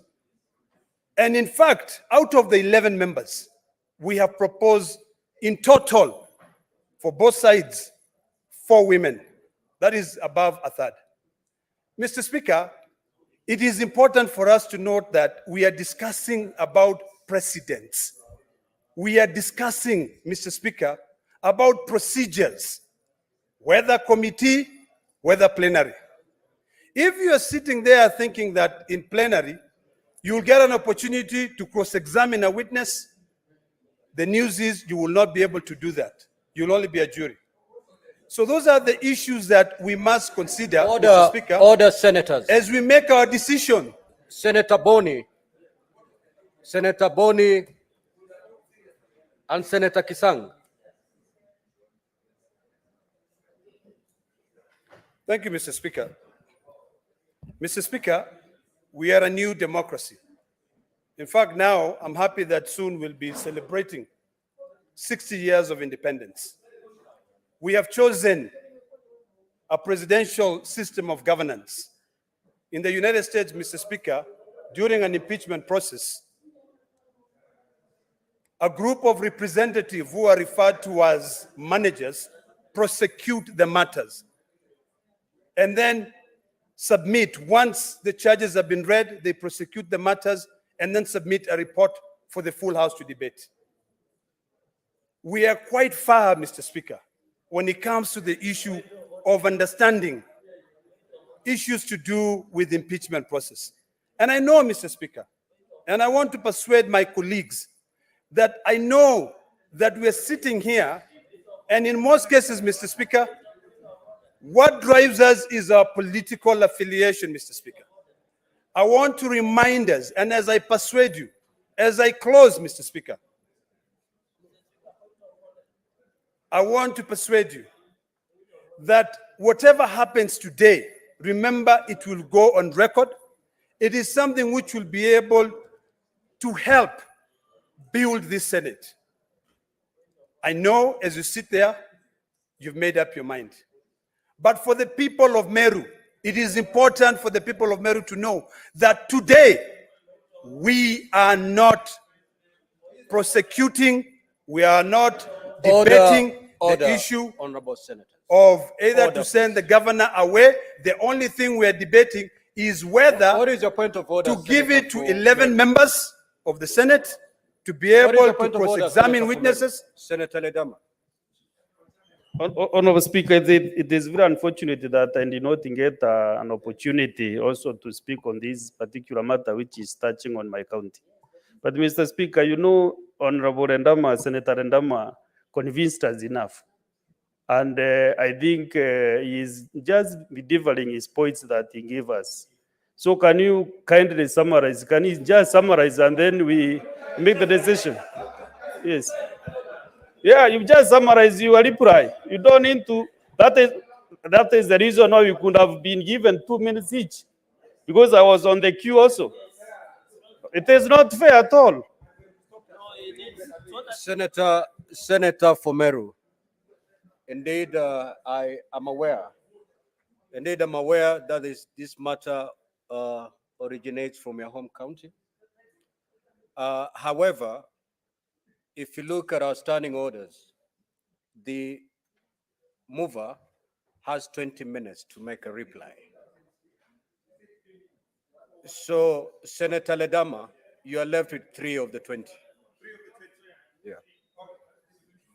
Mr. Speaker, I thought I was left with 17 of the 20, but I will respect the 3 minutes now. You have within 2. 3 minutes, Mr. Speaker. I want to conclude as follows. You know, we can make all the noise. And Mr. Speaker, please, Order. What is the Please, point of order, talk to Senator Senator Cherargei. Cherargei? Freeze my time. Mr. Speaker, I needed for future engagement. I'm raising understanding order number 98, number 103, number 47, 48, and number 111. Mr. Speaker, I need your interpretation. When a motion is limited after you have put open for the debate, does it mean that the mover, when they are replying, are also limited to 3 minutes? My interpretation and the upshot in such, so that we don't go to conundrum, Mr. Speaker, is to have the mover to reply, to restrain themselves to 3 minutes, because that is the import of standing order number 13, 111. So is it in order, Mr. Speaker, to request you kindly, understanding what number 1 and the import of standing order 111, to call the mover, Mr. Speaker, to just finish under 3 minutes, just like any Mr. Speaker, because this is like animal farm. It's not like animal farm where, Mr. Speaker. Senator Fernandi, had you not showed up on a point of order, Senator Ledama will be through by now. I said he had 3 minutes. Okay, thank you for the guidance. I just needed that clarity. Thank you. Mr. Speaker, you know, my dear brother from Nandi love to hear the sound of his own Senator voice. Ledama. Thank you, Mr. Speaker. Just proceed to All right, conclude. let me conclude in 2 minutes, Mr. Speaker. Mr. Speaker, as I conclude, I want to conclude with the following. Number 1, that it is important for us to know the facts of either committee or plenary.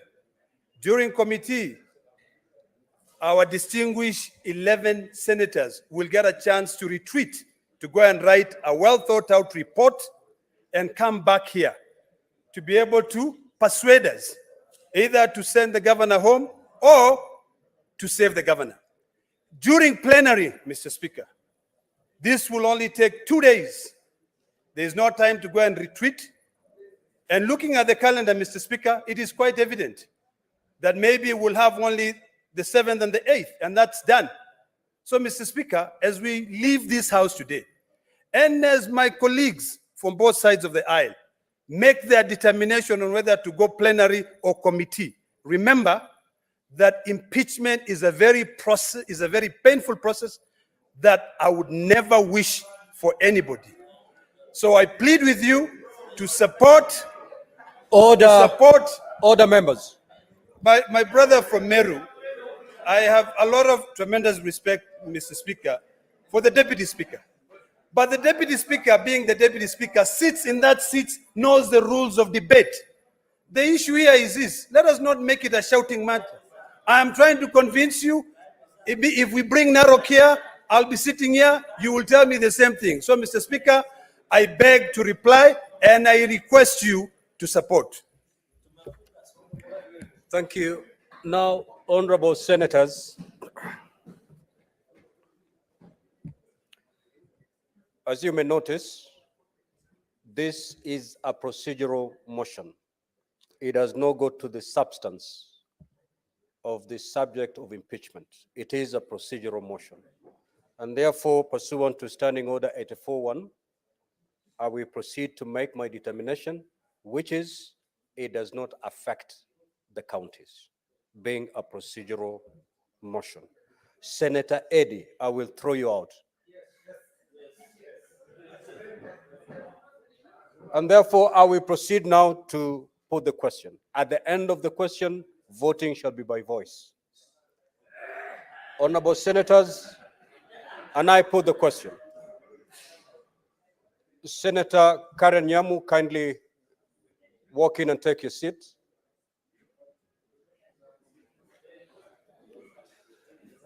That whereas pursuant to Article 181 of the Constitution and Section 33 of the County Governments Act, on Wednesday, 25th of October, 2023, the Meru County Assembly, order members. How will you vote if you won't hear the question? Or what are you going to vote on if you cannot be still to hear the question? Order members. That whereas pursuant to Article 181 of the Constitution and Section 33 of the County Governments Act, on Wednesday, 25th October 2023, the Meru County Assembly approved a motion to remove from office by impeachment the Honorable Kawira Mwangaza, the Governor of Meru County. And further, whereas by a letter reference M/Cares Volume 4/43, dated 26th of October 2023, and received in the office of the Speaker of the Senate on Friday, 27 October 2023, the Speaker of Meru County Assembly, Senator Cherangei, informed the Speaker of the Senate of the approval of the motion by County Assembly and further forwarded to the Speaker of the Senate documents in evidence of the proceedings of the Assembly. And whereas pursuant to Section 33(3)(b) of the County Government Act and Standing Order 81B of the Senate by resolution may appoint a special committee comprising 11 of its members to investigate the matter. Now, therefore, pursuant to Section 33(3)(b) of the County Government Act and Standing Order 81B, the Senate resolves to establish a special committee comprising the following senators: Senator Dr. Boni Kalwale, CBS MP, Senator Jackson Mandago, EGH MP, Senator Karungo Tangwa MP, Senator Esther Okenyuri MP, Senator Ali Roba, EGH MP, Senator Peris Tobiko, CBS MP, Senator Enoch Wambua, CBS MP, Senator Abdul Haji MP, Senator Okoeti Omtata MP, Senator Crystal Asige MP, and Senator Shakila Abdallah MP to investigate the proposed removal from office of the Governor of Meru County and pursuant to Standing Order 82 to report to the Senate within 10 days of its appointment on whether or not it finds the particulars of the allegations against the Governor to have been substantiated. Will as many as of that opinion say aye? Aye. Will as many of the contrary opinion say nay? Nay. The nays have it.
Honorable Senators, order, order. If you're standing, you'll be counted with this side.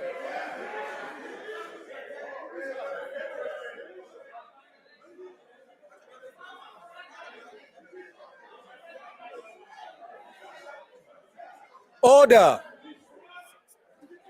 Order. Pardon? Order, order, honorable senators.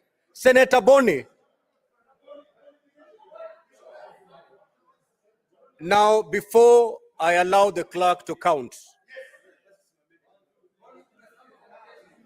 I'm giving you a second either to stand or to sit because we're going to proceed to count.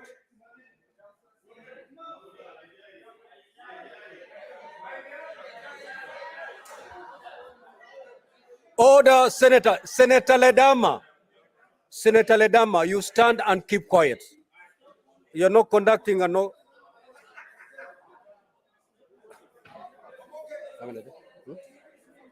So, now, honorable senators, the clerk has proceeded to count the senators standing.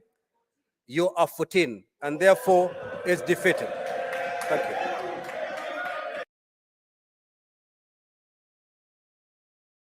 Matthew had been. Clerk, proceed to call the next order, please. We go to this, sir.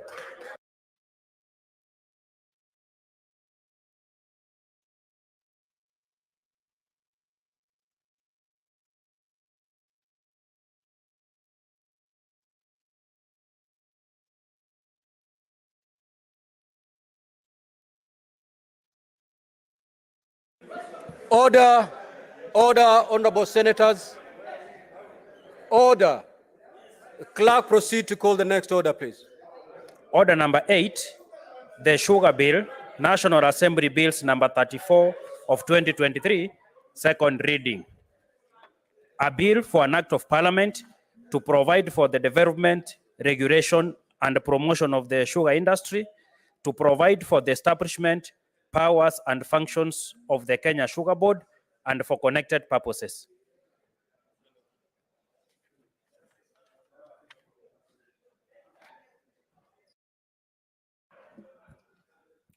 Now, honorable senators, kindly take your seat.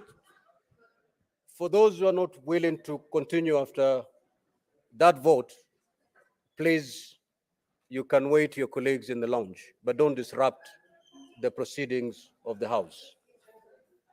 We need to proceed. Now, pursuant to Standing Order 45-2, I will again further rearrange the sequence of today's order paper. And Senator Fomeru, kindly take your seat. If you look at today's order paper, order number 19 and 20, these are orders that have been appearing in our order paper for the last 3 months, if not more. These are procedural matters that we can dispense with at this moment, and then we can revert to the original flow of today's order paper. So I will rearrange the business. We proceed to prosecute order number 19 and 20 before resuming the normal flow of today's business. Clerk, proceed to call that order. Order number 19, motion, report of the 146th Assembly of the Interparliamentary Union, IPU, and related meetings held in Manama, Kingdom of Bahrain from 11th to 15th March 2023. Senator Kathuri, proceed.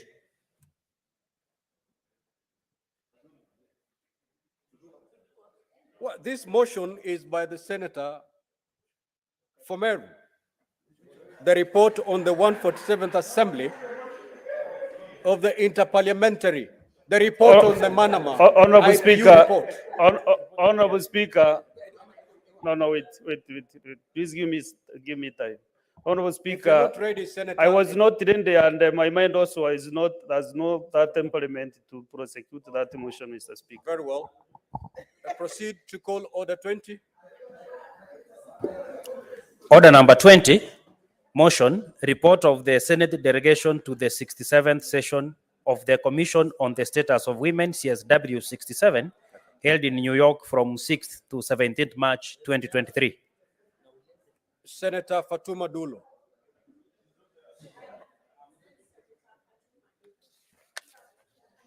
Yes, you can do that.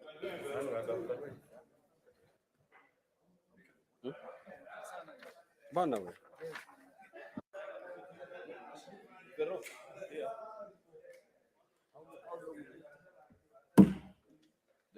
How long will you take? A few minutes. Honorable Speaker, this is the report of the Senate delegation to the 16th session of the Commission on the Status of Women, CSW 67. Honorable Speaker, I was honored to be part of the delegation that proceeded to CSW meeting in New York, and I will now present the report.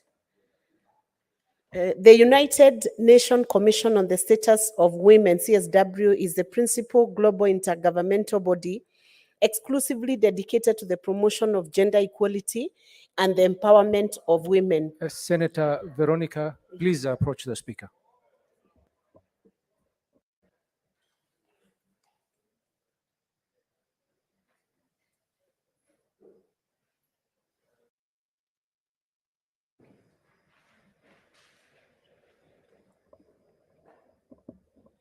Honorable Speaker, I move the motion that the Senate notes the report of the Senate delegation to the 67th session of the Commission on the Status of Women, CSW, held in New York from 6th to 17th March 2023, laid on the table of the Senate on Thursday, 29th June 2023. Honorable Speaker, I will now go to the report. Honorable Speaker, the United Nations Commission on the Status of Women, CSW, is a principal global intergovernmental body exclusively dedicated to the promotion of gender equality and the empowerment of women. This is a functional commission of the Economic and Social Council, ECOSOC, which was established in June 1946. The CSW is instrumental in promoting women's rights, documenting the reality of women's lives throughout the world, and shaping global standards on gender equality and the empowerment of women. The Commission holds a 2-week annual event where representatives of the UN member states, civil society groups, non-governmental organizations, the NGOs, the media, and other UN entities converge at the UN headquarters in consultative status with ECOSOC to discuss priority themes critical to the well-being of women around the globe. The 67th session of the Commission on the Status of Women took place at the United Nations headquarters in New York from 6th to 17th March 2023. The theme of the session was Innovation and Technological Change and Education in Digital Age for Achieving Gender Equality and the Empowerment of All Women and Girls.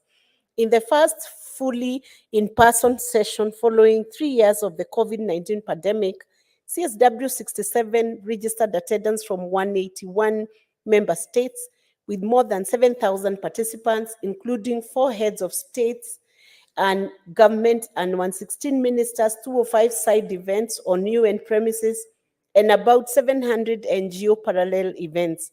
For the first time, the session included an interactive youth session with young people, youth representative of delegations, civil society, and United Nations organizations, engaging in dialogue and providing recommendation on how to ensure young women and girls are part of the digital transformation.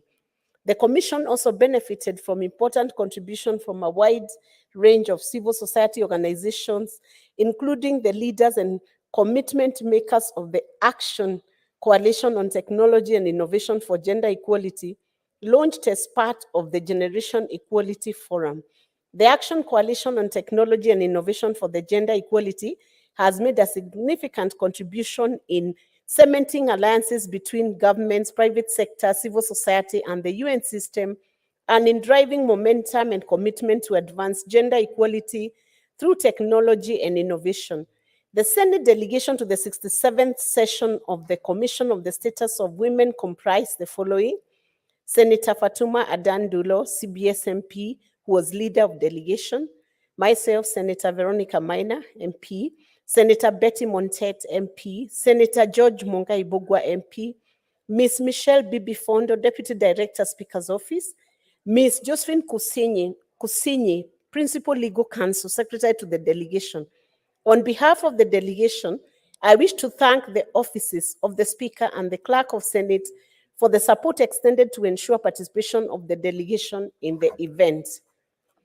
It is my pleasure and humble duty to submit the report of the Senate delegation to the 67th session of the Commission on the Status of Women to the Senate for noting and action where necessary.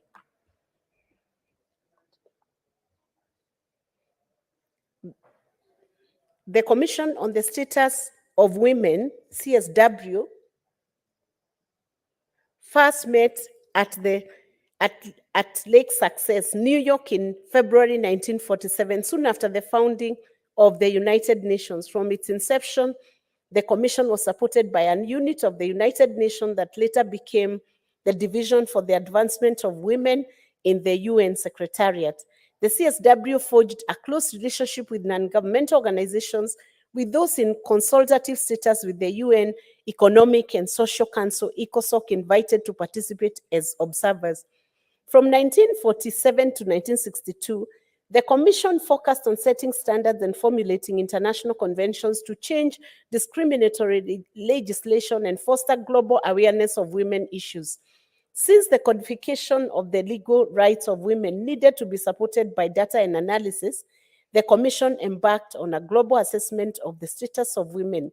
Extensive research produced a detailed country-by-country picture of their politics and legal standing, which over time became a basis for drafting human rights instruments. In 1963, efforts to consolidate standards on women's rights led to the UN General Assembly to request the Commission to draft a declaration on the elimination of discrimination against women, which the Assembly ultimately adopted in 1967.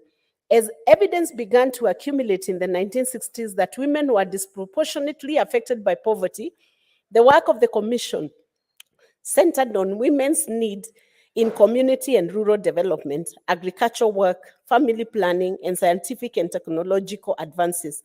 The Commission encouraged the UN system to expand its technical assistance to further the advancement of women, especially in developing countries. In 1972, to mark its 25th anniversary, the Commission recommended that 1975 be designated International Women's Year, an idea endorsed by the General Assembly to draw attention to women's equality with men and to their contribution to development and peace. New UN offices dedicated to women were established, in particular the UN Development Fund for Women, UNIFEM, and the International Research and Training Institute for the Advancement of Women, INSTRO. In 1987, as part of follow-up to the Third World Conference on Women in Nairobi, the Commission took the lead in coordinating and promoting the UN system's work on economic and social issues for women empowerment. Its efforts shifted to promoting women issues as cross-cutting and part of the mainstream rather than as a separate concern. In 2011, the four parts of the UN system, Division for the Advancement of Women, DAW, International Research and Training Institute for the Advancement of Women, INSTRO, the Office of the Special Advisor on Gender Issues and Advancement of Women, OSAGI, and the UN Development Fund for Women, UNIFEM, merged to become UN Women, now the Secretariat of the Commission on the Status of Women. During the Commission's annual two-week session, representatives of UN member states, civil society organizations, and UN entities gather at UN headquarters in New York. They discuss progress and gaps in the implementation of the 1995 Beijing Declaration and Platform for Action, the key global policy document on gender equality, and the 23rd special session of the General Assembly held in 2000, Beijing +5, as well as emerging issues that affect gender equality and the empowerment of women. Member states agree on further action to accelerate progress and promote women enjoyment of their rights in political, economic, and social fields. The outcome and recommendation of each session are forwarded to ECOSOC for follow-up. Methods of work. The Commission adopts multi-year program of work to appraise progress and make further recommendation to accelerate the implementation of the platform for action. These recommendations take the form of negotiated agreed conclusions on a priority theme. The Commission also contributes to the follow-up to the 2030 Agenda for Sustainable Development so as to accelerate the realization of gender equality and the empowerment of women. Under its current methods of work at each session, the Commission convenes a ministerial segment to reaffirm and strengthen political commitment to the realization of gender equality and the empowerment of women and girls, as well as their human rights, and to ensure high-level engagement and the visibility of the deliberations of the Commission, including through ministerial roundtables or other high-level interactive dialogues to exchange experiences, lessons learned, and good practices. B, engages in general discussions on the status of gender equality, identifying goals attained, achievements made, and efforts underway to close gaps and meet challenges. And C, convenes interactive expert panel discussions and the other interactive dialogues on steps and initiatives to accelerate implementation and measures to build capacities for mainstreaming gender equality across policies and programs. D, it also considers one priority theme based on the Beijing Declaration and Platform for Action and the outcome of the 23rd Special Session of the General Assembly and linkages to the 2030 Agenda for Sustainable Development. E, evaluates progress in implementing agreed conclusions from previous sessions as a review theme. F, discusses emerging issues, trends, focus areas, and new approaches to questions affecting the situation of women, including equality between women and men that require timely consideration. G, it considers in close meeting the report of its working group on communication. H, agrees on further action for the promotion of gender equality and empowerment of women by adopting agreed conclusions and resolutions. I, contributes gender perspectives to the work of other intergovernmental bodies and processes. J, reports on the aspect relating to gender equality, relating to gender equality and the empowerment of women of the agreed main theme of the Economic and Social Council in order to contribute to its work. And K, celebrates International Women's Day on 8th March when it falls within its session. Kenya's country position paper on the 67th CSW. Kenya prepared a country position paper, CPP, to articulate the country's position on the 67th CSW priority theme. Yes.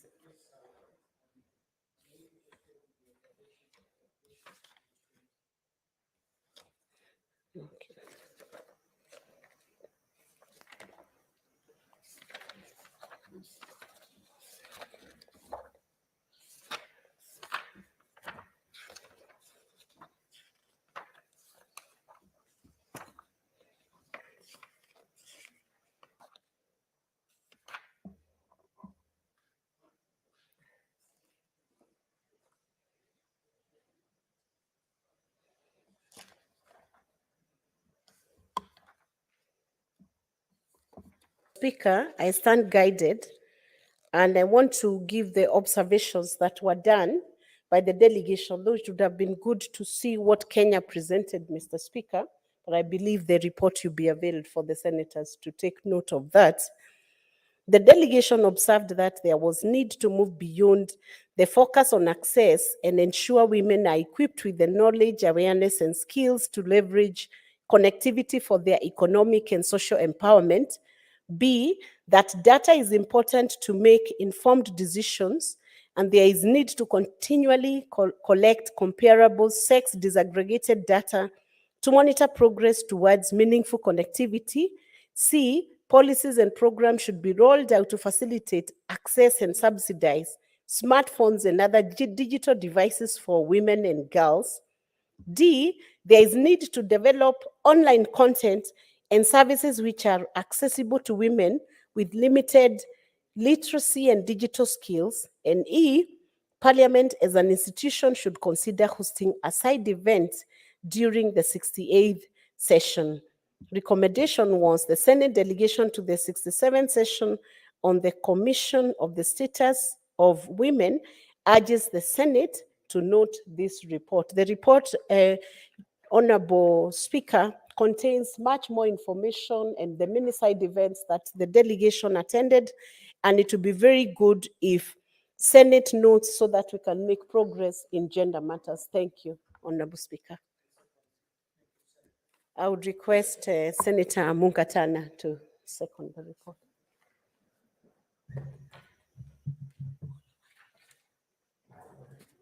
Mr. Speaker, I want to thank you for giving me the opportunity to second this report, the motion to table this report before this House. Mr. Speaker, I want to congratulate the mover of this report that it be adopted by the Senator, by the Senate, the Honorable Senator Veronica Maina. I also want to take the opportunity to congratulate the leader of the delegation, Senator Fatma Dulo, and all the senators who accompanied this delegation. Mr. Speaker, every time we talk about women issues, Mr. Speaker, I am the first one to support because, Mr. Speaker, I'm a product of a very strong woman leader called Martha Mungatana, my late departed mother. May God rest her soul in peace. Mr. Speaker, my mother went to the Beijing conference, the United Nations Beijing conference, and we had a very strong paternalistic system in the house, as it is in most African countries, where my father was everything. But very interesting things happened in our family setup when my mother came back from Beijing. Mr. Speaker, we were taught a lot of things by my mother. She told us it is not just my sister who is supposed to cook. We are supposed to learn how to cook, how to look after the home, how to take care of ourselves, because we need to be good men to marry good women in future, Mr. Speaker. Mr. Speaker, in fact, I can dare say that she laid a foundation in leadership in Tana River, which I was a specific beneficiary. Because, Mr. Speaker, when I went for the seat of MP many years later, everybody would ask me, if you are the son of Martha, you don't need to campaign here. We shall support you. So, Mr. Speaker, I mention this because women in our country have made great contributions. And Mr. Speaker, those days of the United Nations, breaking the barriers, bringing the one-third rule, we have made great progress, Mr. Speaker. Even in this Senate, in the Constitution, we created a special provision to make sure that we never fail in the one-third gender rule. Mr. Speaker, we have come a long way. But this particular session that our colleagues attended, Mr. Speaker, was focusing on the digital. Mr. Speaker, in seconding this report of the 67th session of the Commission on the Status of Women, some of the things that they talked about, we would not have been talking about many years ago. We would not have been talking, even visualize them at the time of the UN, decade conference in Beijing, or even the time that agitation started for women rights and the one-third rule. Mr. Speaker, this time now we are talking about women in the space of technology. And Mr. Speaker, I'm impressed by what they did when they went there. And Mr. Speaker, in particular, I was very happy to see the Kenya's country position on this matter, because they summarize that in Kenya we have set 4 pillars: the digital infrastructure, the digital government service, product and data management, digital skills, digital innovation. Mr. Speaker, I want to say that in our country, we have come a long way. We have accepted women leadership, and now we are accepting women in the technological sphere. And Mr. Speaker, I want to say that the latest move by the Kenya Kwanza government, led by President Ruto, recently, Mr. Speaker, we witnessed the launching of the smartphone, which costs 6,000. Mr. Speaker, it is a very fantastic idea, Mr. Speaker, which has gone a long way towards helping the women who are working in the shops, the women who are working in the mama mbogas, the women who are doing small-scale businesses. Because, Mr. Speaker, with that kind of facilitation, we are helping our women to take one step ahead of the others. So, Mr. Speaker, I want to again emphasize that Kenya as a country, and indeed our nation, under the leadership of the president, has done very well. And I just want to emphasize that recently, even our own political party, the UDA, we have actually gone out of our way to amend our constitution so that if the chairman is a lady, the deputy must be a gentleman. And if the chairman is a man, the gentleman, the deputy must be a woman. And that follows for all the positions. So this reflects the kind of thinking, and we thank our delegation that went there. And indeed, we pray that this report, where there's action to be taken, will be moved in the various ministries. And I really congratulate them and keep up the spirit. There should never be a reverse gear on the gender issues. It doesn't matter how much resistance you get on the way, because we have all come a long way. And I know with time, this country will be even better than it is today. With those very many remarks, Mr. Speaker, I beg to second this report. I thank you.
Order number 17, the Prevention of Livestock and Produce Theft Bill, Senate Bills number 12 of 2023, second reading.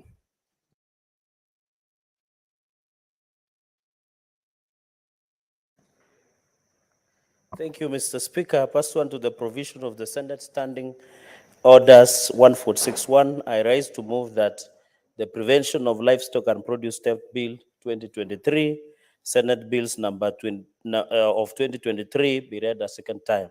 Mr. Speaker, sir, this bill seeks to, it's a bill that has come at the appropriate time while we continue, Mr. Speaker, to struggle and fight against castle rustling, banditry. Mr. Speaker, you have to appreciate where it has come from. Mr. Speaker, the issue of banditry, the issue of cattle rustling continues to be a problem, Mr. Speaker, in the North Rift, in Central Rift, like areas like Baringo, in other areas, Mr. Speaker, that have given. And therefore,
The program will ensure that Kenyans get the best medical services. Nimesign sheria juzi, tunamaliza regulation in the next 1 month. Kufikia Januari, sasa tutaanza program. Kila mtu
You are watching Sound County Talk. Watch, share, like, subscribe. Are you looking for video live streaming services? You want your church services to be on air? You do not know where to market your goods and services? At Sound Candy Talk, we deliver the best live stream services for your events, product and service launches, conferences, weddings, and lives. Reach on us today. We provide live UHD broadcasting for church services, talk shows and podcasts, weddings, live bands, products and services launches, webinars and trainings, Zoom meetings, conferences, seminars, exhibitions, and virtual concerts. We help your event, trainings, shows, and so more to the world through internet broadcasting in UHD. We provide from 1 to several camera setups and integrate graphics to live in your live streams. For more information, contact us through +2547 18454585 or email at soundcandytalk@gmail.com. Sound Candy Talk, making sense of our politics, is seeing live for the mouth.